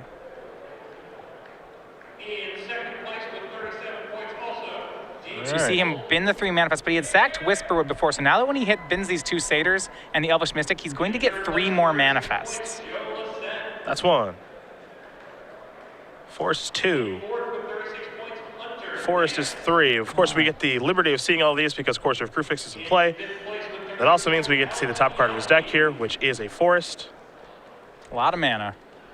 In 6th place, Noble Walker. See if Reid attacks at all. Right now, as far as attackers go, this means that Chris has 6 attackers, which means Reid with only 5 blockers is definitely going to have to. Well, his creatures actually have lifelink, so yeah, they all have lifelink, so that's what makes that's what makes it a little complicated. Yeah, I mean, certainly I think the Courser of Kruphix will attack. It's on its way out anyway. Whether or not Reid sends anything else, that's interesting. I think that's really interesting. I think he's trying to figure out what he's going to do. Played his Llanowar Waste for the turn. The only creature Reid definitely has to block is that Genesis Hydra. And I like his line. He is pushing damage, knowing that while he has slowed Chris down, that it is only 2, maybe 3 turns until Chris completely rebuilds. Let's get the damage in while it's good. Reid will gain 7, go up to 9. Chris down to 9. Yeah, unfortunately for Reid, Chris did not hit any creatures off those manifests. So right now, Chris can't simply life gain all of it away. But he does have a lot of mana to work with here. And he has perfect information on his draws if he finds a creature. Nykthos the top card of the deck. No Voyaging Satyrs out there, though. No, but it'll be a ton of mana. Nykthos should probably give him more than enough redraws. Chris got to be really careful how he attacks this turn, too, I think. This game's interesting. I mean, I think it still heavily favors Chris. I think it does as well. All he needs to do is find a creature, manifest it, and flip it, and then I don't see Reid getting it. And because of Courser of Kruphix, there's no guesswork. He's not probabilistically playing toward this out. He just knows. And Chris has just to be careful not to make some sort of mistake here. You know, if he attacks with everything, for example, I think that Genesis Hydra gets blocked by Sylvan Caryatid. Deafness Raptor gets blocked by Doomwake Giant because he would want Doomwake Giant in the graveyard. All right, and at long last, Chris found a creature. So he made 8 green off that Nykthos, now sees Whisperwood on top of the deck. He does have enough mana to manifest and flip Whisperwood Elemental. Okay. That will give him 9 more life to work with. There's your manifest. Down to 6 green, and to 5 green. And you can actually now has just enough to flip up the Whisperwood if he wants to.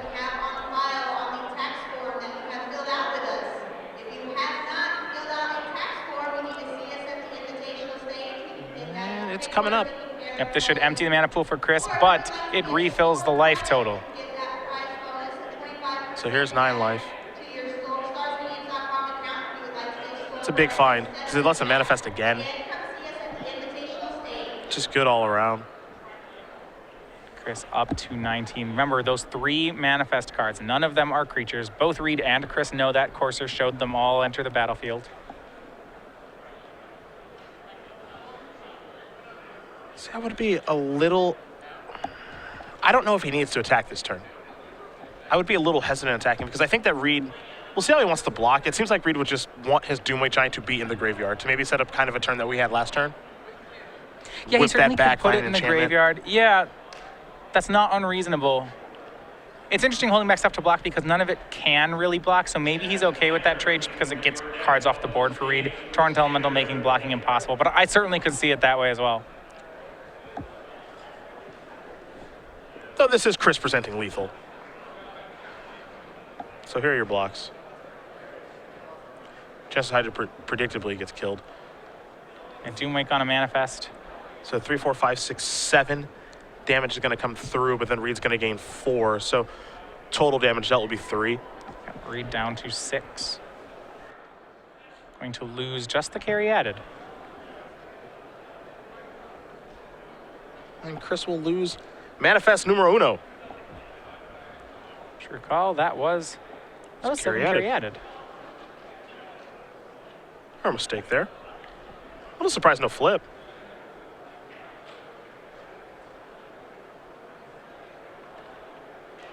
Because that was I thought that was a land. I guess. Yeah, I was under the impression all must 3 have seen were it wrong. lands. Apologize at home. So that means that line, Chris was playing that line kind of with the play in hand there. Yeah.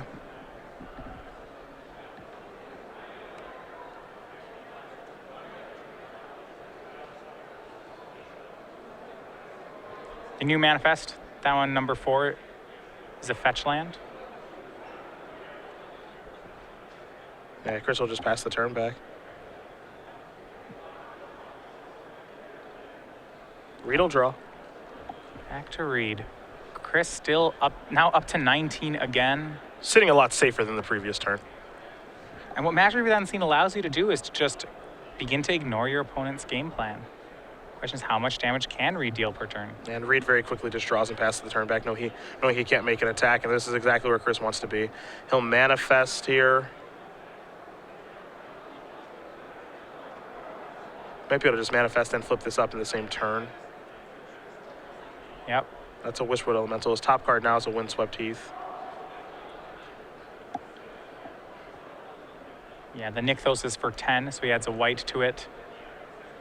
Up to 11. I guess we'll just go ahead and manifest again off another white. There's Dramoka's command.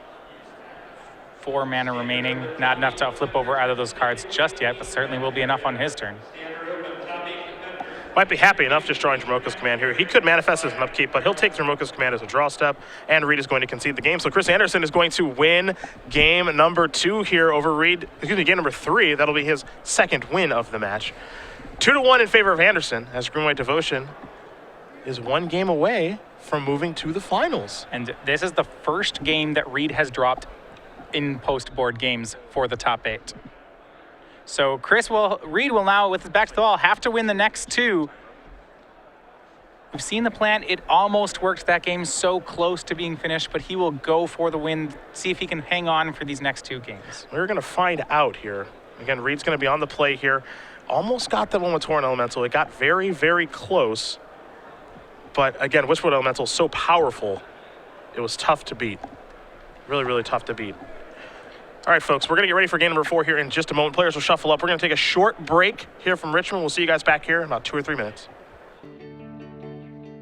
Join us on the road to the StarCityGames.com Players Championship in Syracuse, New York on April 4th. With a $20,000 Standard Open and 2 $5,000 Premier Invitational qualifiers featuring Legacy and Modern, the Open Series is paying out more than ever before. 16 players will qualify for any of the next 4 StarCityGames.com Invitationals, where they'll battle for $50,000 in cash prizes and a coveted seat in our year-end Players Championship. Join us to compete, trade, play side events, or just hang out with friends at the StarCityGames.com Open Series in Syracuse.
All right, we are back. StarCityGames.com Season 1 Invitational here from Richmond, Virginia. Cedric Phillips, Matthias Hunt, bringing you game number 4 of action here of our semifinals. Chris Andersen up 2-1 over Reid Duke. Green White Devotion, Soul Tie Reanimator.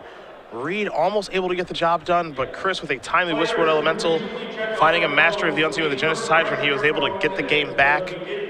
And he's 1 game away from moving on to the finals. Yeah, to recap, this match has been very great. Game 1, we saw both players kind of just spin their wheels against each other.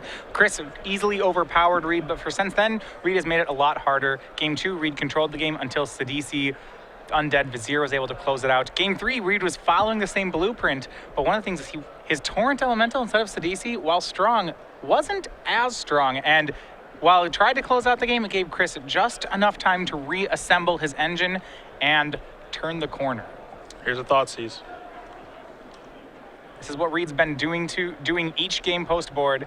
The early disruption looks like he has that. Now, does he have the pressure? That's going to be the second half of the test. And for Chris, a very aggressive keep. Carry added Reclamation Sage, Dromoka's Command, 4 lands. Now, one of those lands is a Nykthos, and he does have a Temple, so that is some strength. But I don't hate this keep. I don't hate it. Oftentimes when you play a ramp deck, what I like that this hand does is it has ramp in it that you can't really take. You know, it has Nykthos. If you assume you're going to get Thought Seized, then this hand is pretty good because there's no great payoff to take. You have a lot of mana regardless of what Reid does, and you have temples to set up that big draw when you need it. Yeah, relatively Thought Seized proof hand is basically what this is. Certainly not the best hand I've ever seen as Reid's going to take Dromoka's Command, but I think it is right on the edge of capability, especially when you're on the draw. In a less interactive matchup, one where your opponent is just doing their thing and you're doing your own, I don't like this style of hand. Okay. Because it's not particularly fast. That said, it's hard to disrupt because its best cards are the ones it hasn't drawn yet. Temple of Plenty there for Andersen. Here is a Sylvan Carry added from Duke. And passing of the turn. We'll go Andersen's way. So early disruption successful from Reid. Chris does not have something like a turn 4 Whisperwood Elemental. He's not going to set up with a huge mana engine. Now can Reid put his own pressure on? Sylvan Carry added there from Chris. We'll go back Reid's way. Both players with acceleration. Chris's draw last turn was an Elvish Mystic. I do think one of the difficulties is when you think about the cards that Reid may have boarded out here, some of his best pressure cards are something like Sidisi Brood Tyrant, except Sidisi matches up very poorly in this matchup. It's not on the good side of Courser of Krufix. I'm not positive that Reid even has them in after sideboard, so he's counting on his higher drops to be pressure. I mean, Sidisi, Undead Vizier, Dragonlord Silumgar, perhaps Hornet Queen even. I think these are the cards that Reid's looking for. There goes the Reclamation Sage, thanks to a Thoughtseize. The follow-up is a Courser. Take a look at that top card. It's an Opulent Palace here for Reid. Explains the Reclamation Sage take from Reid. He's either setting up for it a Courser or a Whip, or maybe even both. Andersen will take a draw. It's a Forest. He's got a Temple. Take a look at the top card. It's an Elvish Mystic. That's the bottom card now. There's an Elvish Mystic from Chris's hand. His hand right now is all lands. He needs some good draw steps now. Well, here's that Thoughtseize proof we were talking about. Chris has ramped early on. He's using temples to fix his draws. This is what he wants to do. Ideally, one of those temples would have kept a card on top. Say he had Whisperwood Elemental and kept it on top there. I think that's how Chris drew up the game plan. Now, he could flood out. That would certainly be not what he wants. But other than that, this is working well. Reid's not presenting any threats that are too dangerous just yet. Pretty risky block there from Chris. Courser came in, he immediately blocked with the Sylvan Carry added, and if Reid had an untapped land and Doomwake Giant, Chris basically loses his board. That would be, maybe just loses, huge. Maybe just loses the game. It was rather risky. It ended up working out okay. Nykthos, the top card of the deck. Yeah, Chris seeing if he can find a land on top. He can, but that land is Nykthos. Well, thankfully he has a Windswept Teeth, so he can deploy that if he'd like to. This will let him sacrifice that, shuffle it away, find a new card for next turn. So actually, interestingly enough, because he's just looking for a threat, it wouldn't even be that bad if he just wanted to play the Nykthos. It gets him one card deeper, and one land is not essential here. The top card of the deck for Reid might influence some things. It's a Doomwake Giant. Well, that's going to put some pressure on. This is a Torrent Elemental and Opulent Palace. Well, okay then. Torrent Elemental has looked very good in this matchup.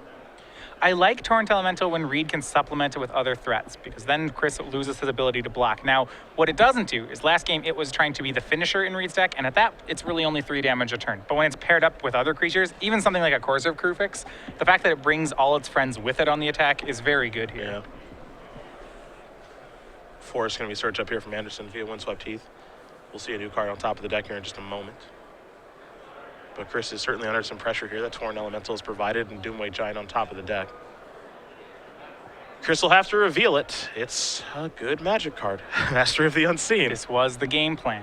Get your mana creatures out, let him Thoughtseize away your other stuff, and then use your temples and Courser style cards to set up your payoff draw and play it the turn you draw it so that Reid cannot take it out of your hand. Whisperwood Elemental on top of the deck as well. Chris will gain a life thanks to playing a land. There's Mastery. And it begins. The engine is already, it's real close to going for Chris. You see Nykthos, you see Master of the Unseen, you see 4 green mana symbols. We've been here before, and it's never been good for Reid. The little engine that could. Doomwake Giant's the draw. Sultai Charm on top. Well, one good draw deserves another, as they say. There is the answer to Mastery. Reid with 2 of those in the sideboard. Now, Chris will get some mileage out of this Mastery. He can manifest on the end step and then do some damage with that Nykthos. He'll get a lot of creatures into play, but with Doomwake Giant, maybe Reid does have the ability to clean up a lot of them. Sultai Charm can clean up Mastery. Maybe Reid can shut this down. Torrent Elemental is going to trigger here. So Chris is going to actually have to activate Mastery right now if he wants to, as he only has 3 lands in play. So he's going to use his Elvish Mystic and his Sylvan Caryatid, I imagine, to generate some mana. Yeah, this is actually something, I think if a slight misstep on Chris's side, if he had cast the Master using his mana creatures, he'd be able to do this on the end step. Yeah. Whisperwood Elemental is your mystery manifest creature. Windswept Teeth on top of the deck. Damage will come through. Andersen will take 5 down to 17. I think the follow-up will be a Doomwake Giant from Reid. Looks like it might be a little better than that. Dragonlord Silumgar. Oh, wow. And oh, boy. And this is really going to punish that play from Chris. So Yeah. Chris did not manifest on the end step. Because of how he tapped, he had to manifest in main phase. And now you see Reid playing Dragonlord Silumgar. He knows that's Whisperwood Elemental, and he's taking it. Oh, and by the way, Reid does play green mana of his own. That mistap is brutal right now for Andersen. Absolutely brutal, as now Reid gets the Whisperwood Elemental. And Chris was already in a pretty difficult spot. He was starting to come back. I felt like Chris was going to come back, actually. It was close, but you like to think that decisions can affect games, and that one right there, it's ever so slight by Chris, but it is punished heavily by Reid Duke. Swept Teeth comes in, trigger, gain a life. Reid's the one with the better board right now, though. We can't forget he has a Doomwake Giant in hand, too. Sultai Charm on top of the deck to take care of Mastery. Wow, and Dragonlord Silumgar once again just being brutal against the Screaming Devotion deck. It's a large flyer, it steals great cards on Chris's side.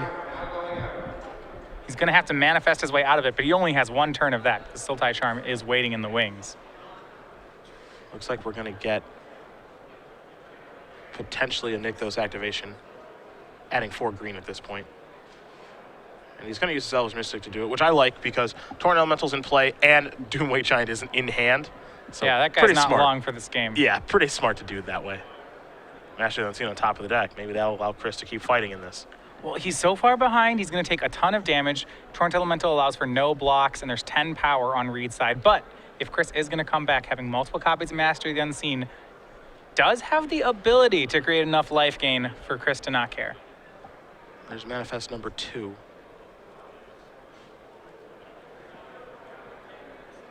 Remember, and we know Manifest 1, the one that Reid stole, is a copy of Whisperwood Elemental. Yep. Got it before Chris could turn it face up and sack it. It's a real doozy. Reid's gonna untap. Sultai Charm will be the draw. Draws the charm, still has Doomwake Giant in hand. Forest on top, that's some free mana for him.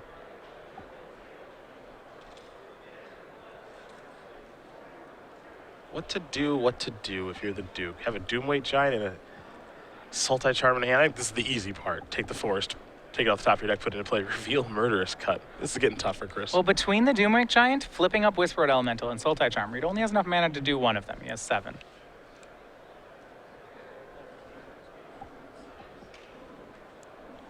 But 10 power, one of them is Whisperwood, one of them is Torrent Elemental. No blocks on Chris's side. Chris is at 8. There is life gain in this Mastery of the Unseen, so maybe 2 swings of 10 not actually enough. It'll be close. Reid is calculating. Always a great feeling if you're on the other side of the table. Him thinking about what he wants to do to you this turn. He's just decided to attack with most of his creatures. The trigger from Torrent Elemental. Courser's going to unmorph. Chris will gain a little bit of life here. Gains 4, Elvish Mystic hiding out with the forests.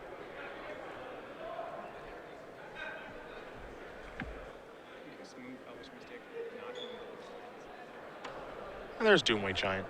Bye-bye, Elvish Mystic. Now there's Sylvan Caryatid. Pass that turn back.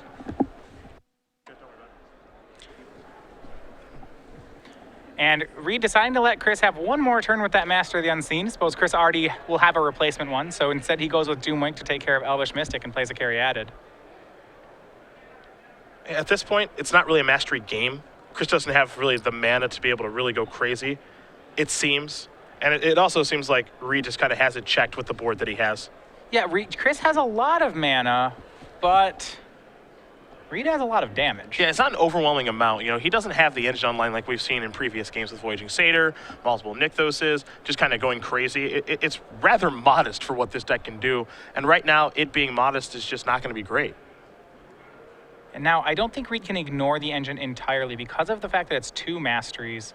That is a lot of life gain. I still wouldn't be surprised to see Reid Sultai Charm away one of those just to slow down the pace of life gain. It wouldn't surprise me. Then again, with Sultai Charm and Murderous Cut in his hand, another way to attack it is that he could just take away Chris's green mana symbols, Yep. which that also is a great way of shutting down a Nykthos engine. Cut was the draw, Windswept Teeth on top of the deck. That's going to come in. Top card now is Polluted Delta, so Reid can sacrifice his fetch land and try to find something a little bit better. But he's going to go reaching. Torrent Elemental will go triggering. And Andersen's creatures will go tapping. And remember, this is 14 damage coming in, and it could be 16. That morph can turn into a 4/4 if Reid wants it to.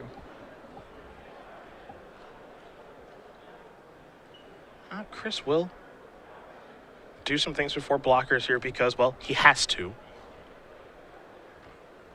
Yeah. So we're going to get a Nykthos activation, it seems.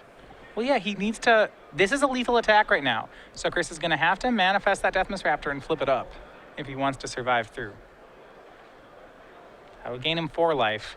Right now, he's only taking 14. There's your manifest. As you mentioned, Deathwish Raptor, which we can all see. Reid's going to take a look at this and wants to see exactly how it works.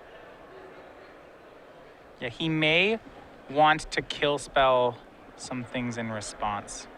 He has Sultai Charm and Murderous Cut in the hand, as well as the mana to unmorph Whisperwood.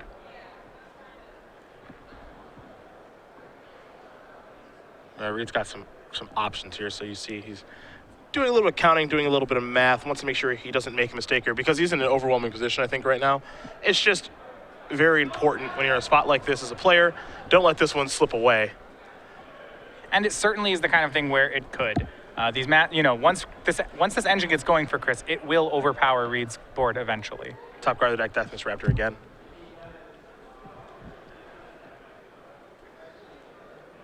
Chris with his mana confluence. A little bit of mana floating.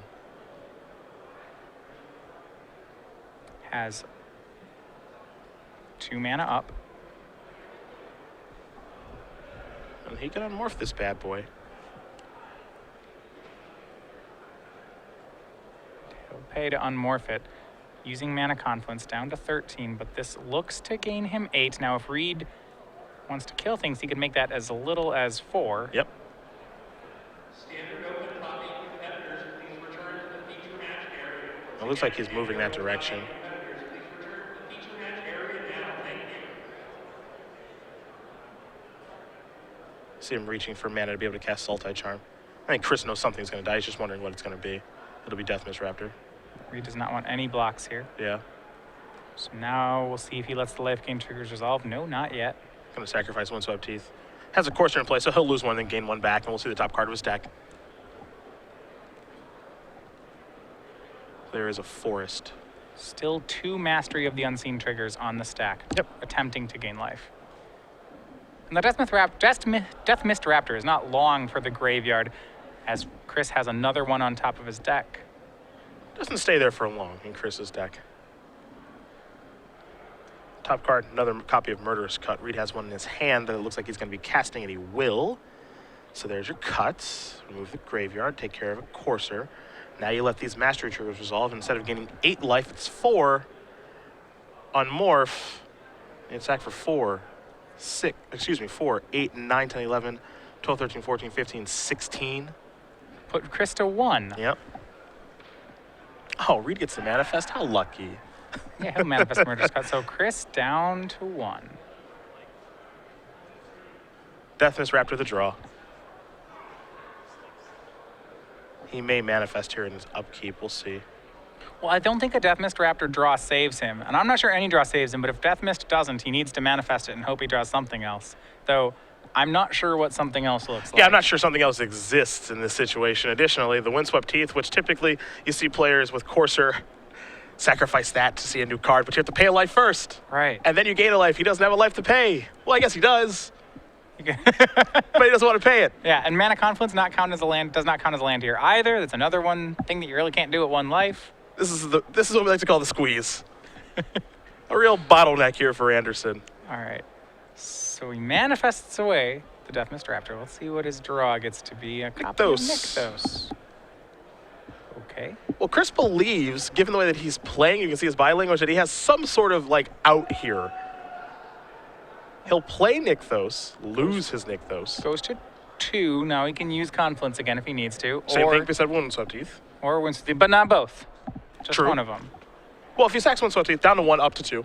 Okay. So you're right. So he can start that engine. He can use do both. but it's a lot of damage on the other side. And there's no blocking, basically, No allowed for blocking. Chris, thanks to Torrent Elemental.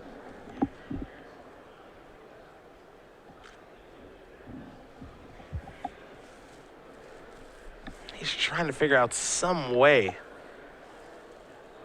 as we're about to cross the 95-minute mark in this match, to drag this game on a little bit longer.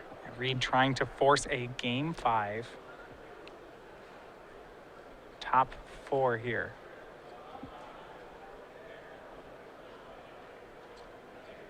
Two masteries in play. This is where Chris wants to be. There's too much stuff on the other side of the board, though. Yeah, not enough mana for Chris right now either. If the engine were online, as we have seen it in games 1 and game 3, he'd be good to go. He's going to start by sacrificing the Heath. We think. He thinks. It'll keep him at 2. Good to see a new top card. But he just doesn't have that much mana to work with. And Yeah. Nykthos isn't tapping for any extra mana, so it's just 5. The 4 lands and the carry added. What he's doing is he's calculating his outs, what he can do to get out of this situation. Again, I'm not entirely sure if there is something, but he's made it this far with this deck, and he's had a fantastic weekend with it. You have to imagine he thinks he can get back into it, but he realizes he can't. He will concede the game. So Chris Andersen and Reid Duke are tied up here 2-2. Green White Devotion and Sultai Reanimator are going to go to a 5th game. It's been a pretty good back and forth affair. I think what Chris is wondering is if there's any way he could manifest into Elvish Mystic during Reid's attack, flip Elvish Mystic, gain some life, block a big attacker, and based off that life gain, is that enough to survive for another turn? It looked like the answer was no, and that means we get to play a 5th game here between these two. Jacob Wilson and Jason Coleman waiting very patiently for their match. They've only got one more game to wait.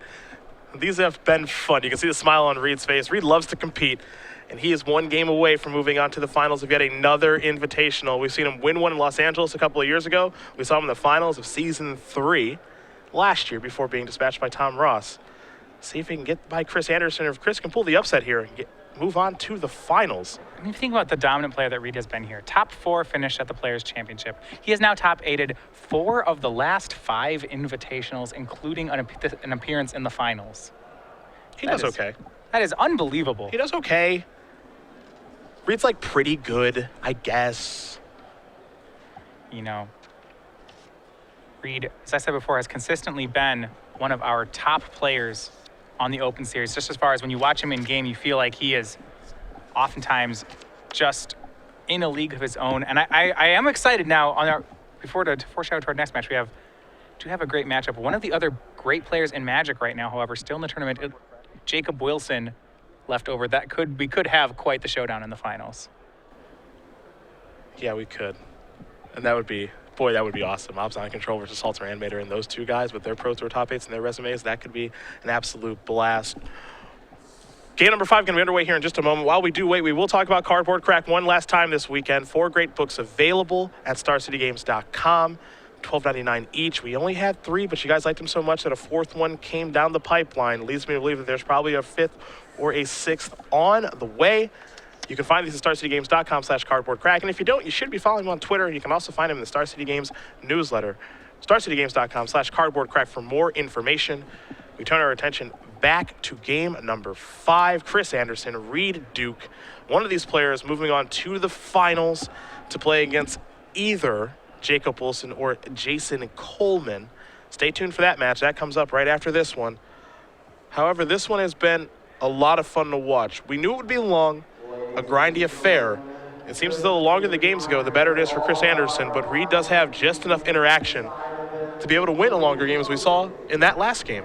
Well, each game, Reid has been trying to keep Chris off his engine, and I don't think Reid's deck has the tools to do it indefinitely. Even the games that we saw Reid win, that last game, for example, and game 2, Chris actually established mastery of the unseen and Nykthos and creatures. It's just that Reid had hung on with just enough pressure to kill Chris before things got too out of hand. Game 3, we saw the same dynamic. Reid had with the early disruption, had some threats. Chris started coming back, got his engine together.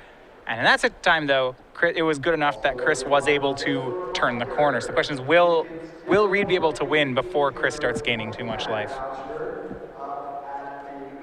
Well, one last one between Chris Andersen and Reid Duke. Chris again has had a fantastic tournament playing Green-White Devotion and his Thopter Foundry deck in Legacy. Great records across the board. Reid playing Sultai Reanimator and, as usual, Miracles in Legacy.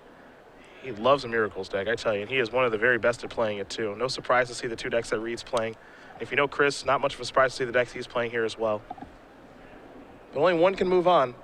One game to figure it out. Chris Andersen will be on the play. See what kind of hand he keeps, too, because the last game, he definitely kept an interesting hand, a hand that did not get really lit up by Thoughtseize, but he just didn't have a lot going on. Chris quickly keeping on 7. That was a fast keep. Now, one thing, if you haven't played against Chris Andersen, he is a player who plays with attitude as far as board presence, confidence. Reid, one of the most polite opponents, plays with impeccable on-board play. Well, we're going to get to see what he kept right now, which I want to know. Sylvan Caryatid, Nissa, Whisperwood Elemental, lands. Also has a Fleecemane line there, too. Nykthos in there as well, so this is a pretty good hand. Turn 2 mana creature, 2 big threats, also a Nykthos. This is a keep. Yeah, it could be a Fleecemane line, too. You know, if he takes the Sylvan Caryatid, he plays Fleecemane line on 2. His top end is pretty good. Cards that are good against Reid's deck. It is a snap keep, as they say in the biz. The question is what Reid will select. There's a lot of redundancy here. You can take the Caryatid to hold Chris off the 5-drops, which I think is the strongest play. It's the one that Reid chose. But Chris's hand, one of the reasons he was very happy to keep it, does have a good backup plan. It has a turn 2 Fleecemane line, and sure, he can't ramp into his 5-drops, but he can play into them naturally. Reid has acceleration of his own. He'll play a Sylvan Caryatid. We'll pass the turn back. Chris will deploy Nykthos. He'll serve in. 3 damage dealt. Reid down to 14. We head back Duke's way. Duke will take a draw here. Yeah, I believe Chris's hand just lands 4/5 and 2 5-drops. Yeah. Both the 5-drops are great. When there's pressure, there's also the on-board 5-drop of just activating Fleecemane line. Here's Satyr Wayfinder, a Swamp. You have my Coast Murderous Cut and a Reclamation Sage. So 2 lands for Reid to choose from. Yeah, no great targets in the graveyard just yet. Reclamation Sage is good against some of Chris's draws, but Chris right now with no enchantments. Thought we might see a Murderous Cut, but it's just a Sylvan Caryatid instead, so Reid is doing some ramping here. Chris will be taking a draw. It's a Deathmiss Raptor. Into the red zone we go. Reid down to 11. Yeah, great job by Chris. Gives him something to do in the meantime as he makes his way toward 5 mana. There's the Raptor. Death Touch actually playing a pretty big role here as well. Pass that turn back. And this is kind of that sideboard plan where Chris says, hey, if you're going to take my mana ramp, if you're going to try to take my finishers, I'm going to play some fair magic where I just play 3/3s into aggressive 3/3s and hit you with them. And he's got Reid down to 11 on turn 4. Duke has 5 mana available at this point. He hasn't played Len yet this turn. We've seen some big plays from Reid, though, with a bunch of mana. Dragonlord Slumgar. We've also, of course, seen Torrent Elemental in numerous games. Doomwake Giant is in his deck after sideboard. Well, there's a bind for Reid. It's that he needs to answer his early game pressure, but if he taps out to do so, he's opening himself up to cards like Nissa and Whisperwood Elemental. Temple of Malady is where Duke will start, so it's time for him to scry.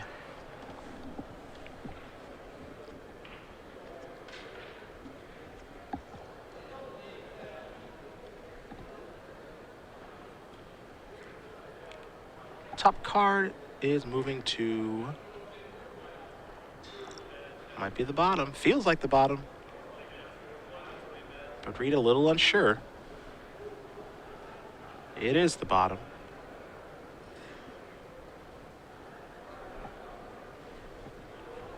Duke will play Hero's Downfall. Bye-bye Fleecemane line. Pass that turn back. We're going back to Chris.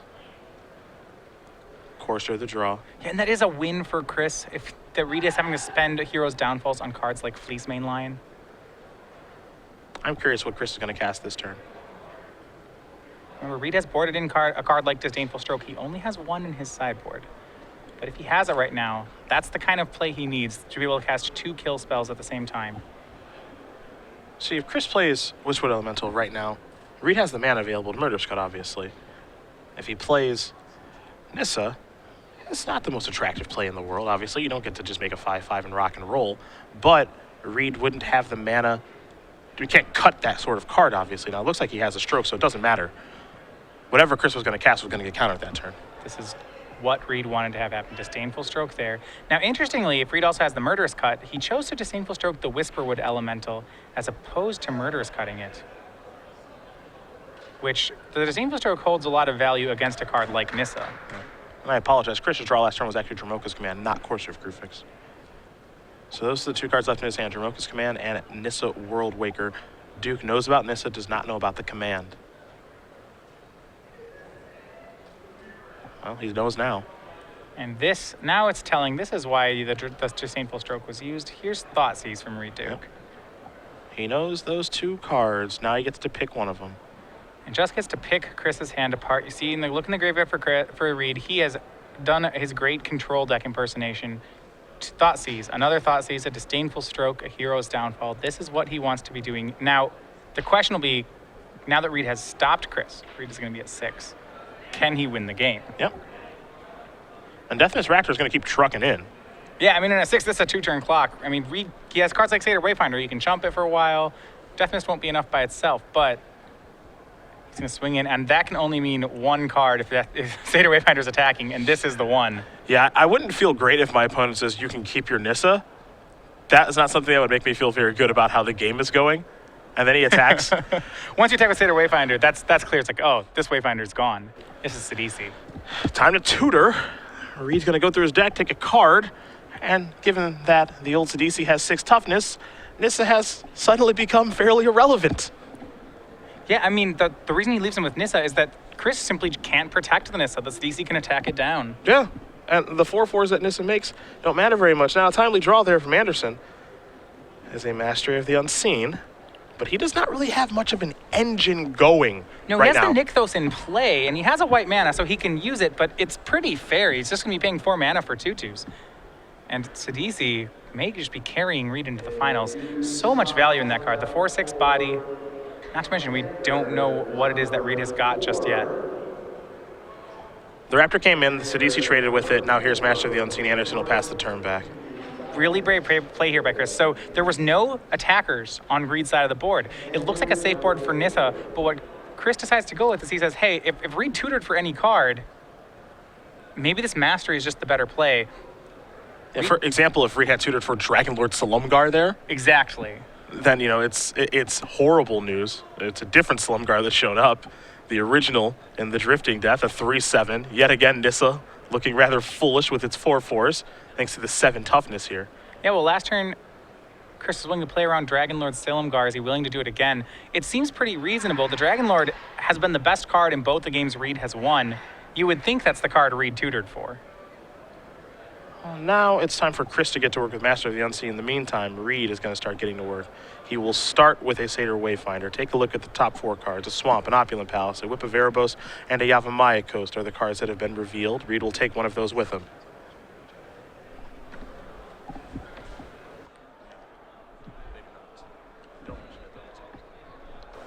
And a Whip of Erebos from Reid. This is a great play. Is just so far as that lifelink will really help him close off Chris's outs.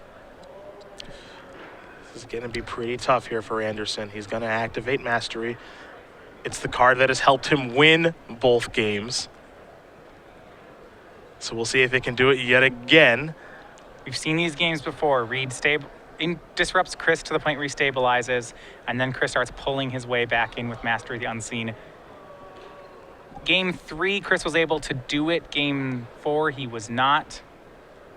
It's been very close both times. Chris's draw looked to be a Plains. It is. Could be Nissa time. Maybe. This is very risky to play if you think your opponent has Dragonlord Slumguard, however. At some point, Chris may just have to stop playing around it, but it seems it's so strong in this matchup, it seems odd that Reid would get anything else. Yeah. Once Oteeth will get sacrificed, Chris will get to search. He'll get a forest. And I mean, if Chris does go for it and Reid does have the Dragonlord Silumgar, stealing Nissa is just lights out. Yeah, it's probably over then.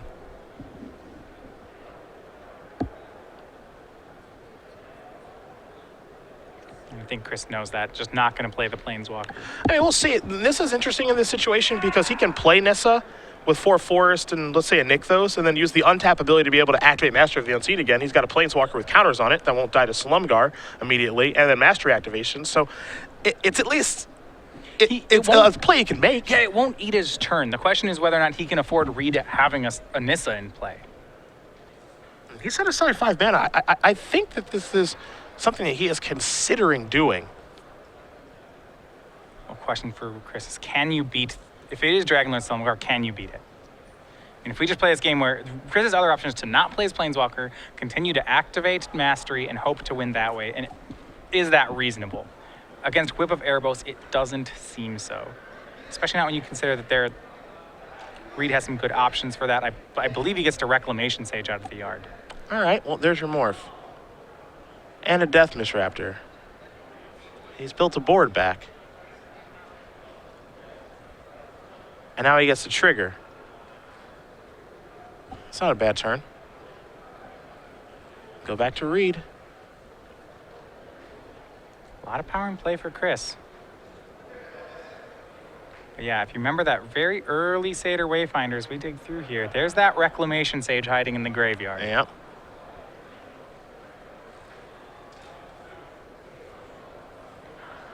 There's Seder Wayfinder and Reclamation Sage. Those are the targets of what Reid can whip back. No large... Well, no, he still has Sidisi in here, too. Oh, yeah. He's got things to do. Reid has options with that whip. That's what's scary. Remember, when Sidisi is whipped back, Exploit is not a from-hand trigger. You do get to do the whole thing all over again.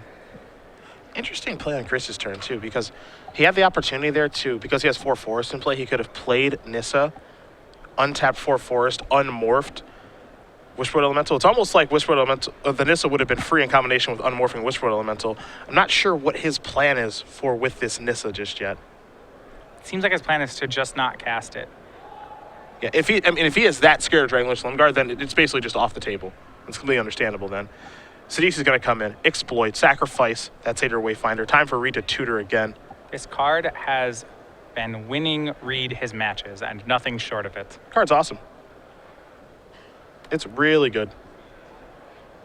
Now, and Jacob Wilson realizing too, as we'll see in our other semifinal, playing that in Abzan control as well, does dictate that you play some cards like Seder Wayfinder to make sure Sidisi has something to sacrifice. But once you do, the payoff is real.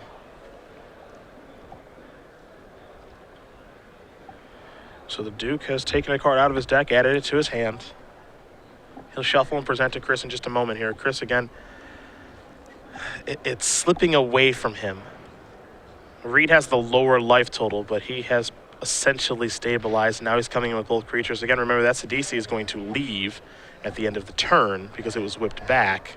I'm not sure if Chris has any interest in blocking it. Let's not forget the Slumgar trigger as well. The creatures all have -1/-1 on Andersen's side. Can still make that Death Touch trade. This same Sidisi and Death Mist traded earlier. But the Sidisi will get exiled at end of turn anyway. Chris may just take the whole thing. Looks like he is taking the whole thing. The manifest is a mystery to everyone except for Chris. And Reid now, with 1 or potentially 2 cards in his hand that he has just a demonic tutored for with Sidisi, his hand is not fully stocked, but you have to think the cards are really good here. Murderous Cut.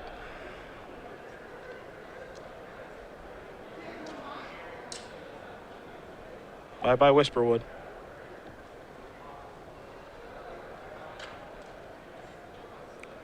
Whisperwood goes down. Chris will sacrifice it.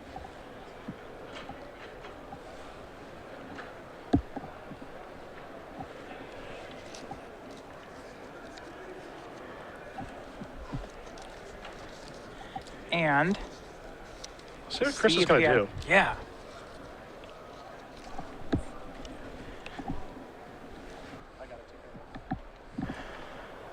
We go back over to Chris. Yeah, so he still has a Deathmouth Raptor and a Manifest in play. Now at 9, Reid has gone up to 16 with the Whip of Erebos. He still has that Nissa, and we'll see when he wants to pull the trigger on it. I believe Reid is down to 1 card. See the Voyaging Satyr. And the Nissa, Master of the Unseen as well.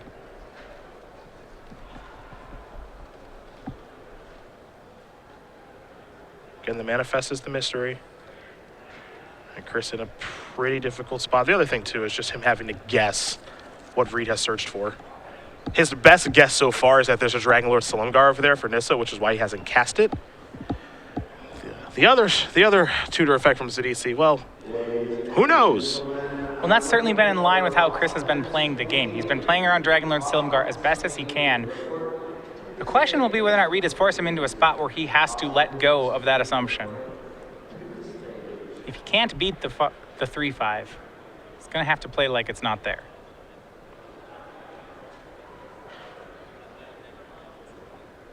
Well, he's reaching for mana finally, so it looks like he may have come to a decision.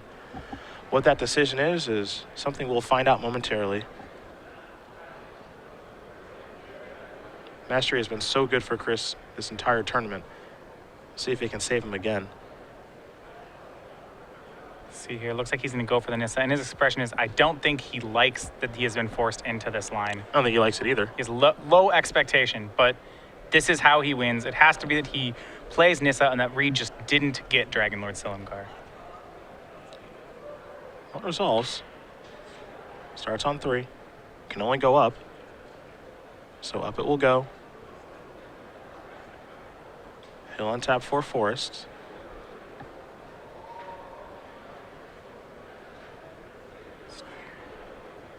He can generate some devotion here too. Yeah, well, I like how he's waited on this. He does have a good amount of mana. He gets to play this Voyaging Satyr as his last card and leave up 4 mana, including a plane, so he'll get to Manifest. Next turn, he'll have Voyaging Satyr, Nykthos. This is the engine. He has Mastery of the Unseen, Voyaging Satyr, Nykthos, green mana symbols.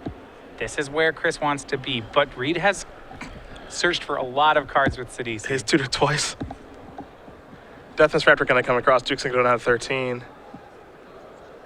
Chris empty-handed. The only thing that Reid doesn't know is what that Manifest creature is. He'll untap. Is it the other dragon? Or, well, the same dragon, but from a different timeline. Yeah.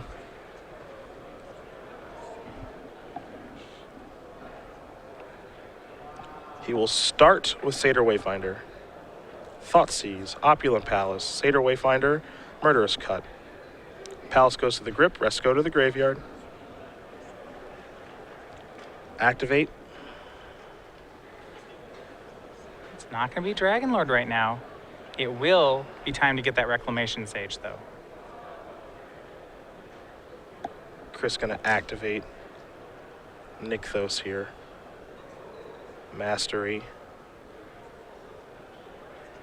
So perhaps Chris gets to keep his Nissa. Seems that way. There's the attacks. Reid gonna lose his Reclamation Sage. Chris will lose his Forest. That was his Manifest creature. Yep, these creatures all swinging at Nissa. Chris forced into that play, otherwise he would lose his Planeswalker. Okay. Reid gonna play Opulent Palace. Chris is sat up in his chair a little bit. I think he was expecting much worse. Yeah, that turn. I do not believe, based on how he played that he expected to get to untap with this Planeswalker. But now he has power in play. He has a Planeswalker. Maybe he has found some new life. Yeah, I didn't expect it. Or maybe Reid has the answer and just deemed that he wanted to answer the Mastery first. 18-9 in favor of Reid. Nissa up to 2. That lands a 4/4. Now Nissa will go to work. Now she will be taken down next turn. If Reid wants. Green Devotion, not a deck with a lot of strong answers to flyers. Chris's hand is no exception.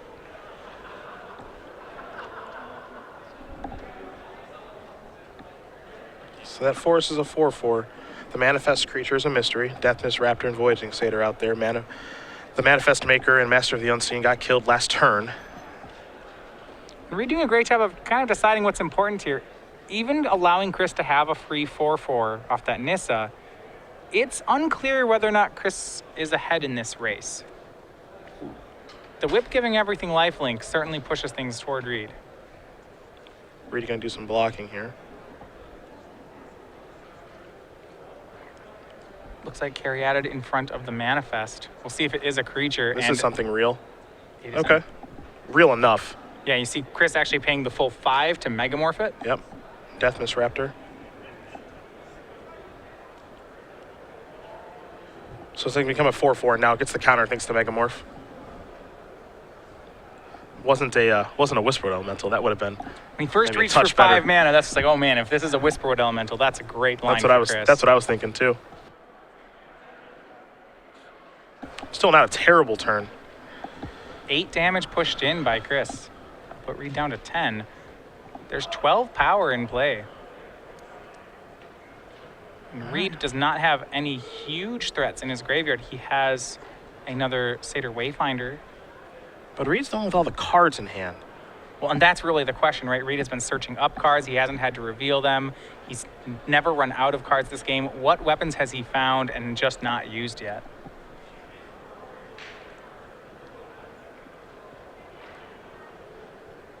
Things look like they've gotten out of control, but you're not sure that's the case. Maybe this is just playing into how Reid wants the game to go. Yeah, at this point, Chris is just hoping for the best. He has a land in his hand. He's all tapped out. This is pretty good. The 4/4 it makes is pretty good. Reid is still coming in. Chris's creatures will get -1/-1, of course, because of Silumgar. Reid will gain 4 life. This is off the table. 6 mana. There's Dragonlord. All right. Taking a Deathmiss Raptor. Dragonlord Silumgar, this is the card that Chris had been playing around for most of the game. They have suspected it all along. Reid finally deploying it. Takes the best creature off the table for Chris. Chris's draw, not a great one. Copy of Sylvan Caryatid. Dragonlord has been Reid's finisher of choice in all the games he has won. Been impressive, too. Now Chris is going to take a look at his graveyard and see what his options are, what he can draw towards, if he is sitting with any outs here. I'm not sure if he is.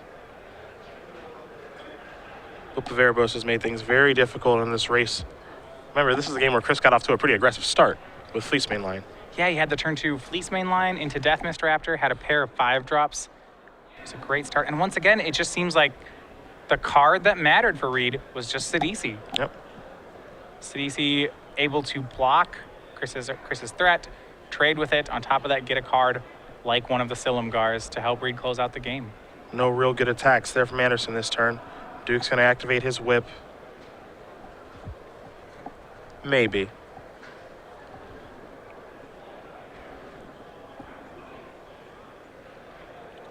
Let's see if he can put a close to this right now with Andersen at 8.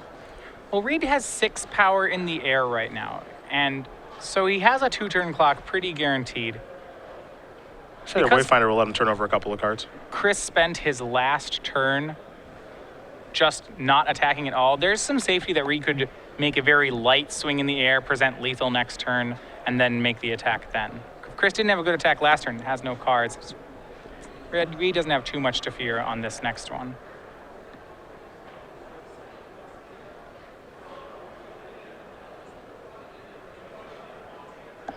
I got some creatures coming in. Trigger there from the Silumgar. Chris's creatures get a little bit smaller. Yeah, that said, thanks to Whip of Erebos, the most defensive play for Reid may just be to attack. This makes him gain the largest amount of life. And his creatures all trade pretty favorably here. They either fly, or have Death Touch, or are leaving at the end of the turn. There's no reason not to swing any of them. Deathmiss Raptor in front of another Deathmiss Raptor. Chris wants his Raptor back.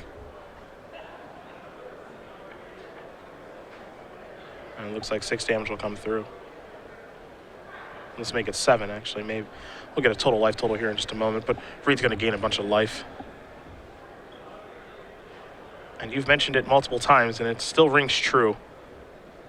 Green-White Devotion has a real problem with flyers. Down to 2. Chris is on his final draw. It's a land, and there you have it. Reid Duke secures another finals spot here in the Invitational, defeating Chris Andersen in 5 games. Congratulations to Reid Duke. A heck of a match here against Chris Andersen, but it's 3-2 in favor of the Dukes. Salter Reanimator will take care of Green-White Devotion. A great run for Chris, his first Invitational top 8, but Reid is on to the finals yet again. He is 1 match away from another Invitational title and a return to the Star City Games Players Championship.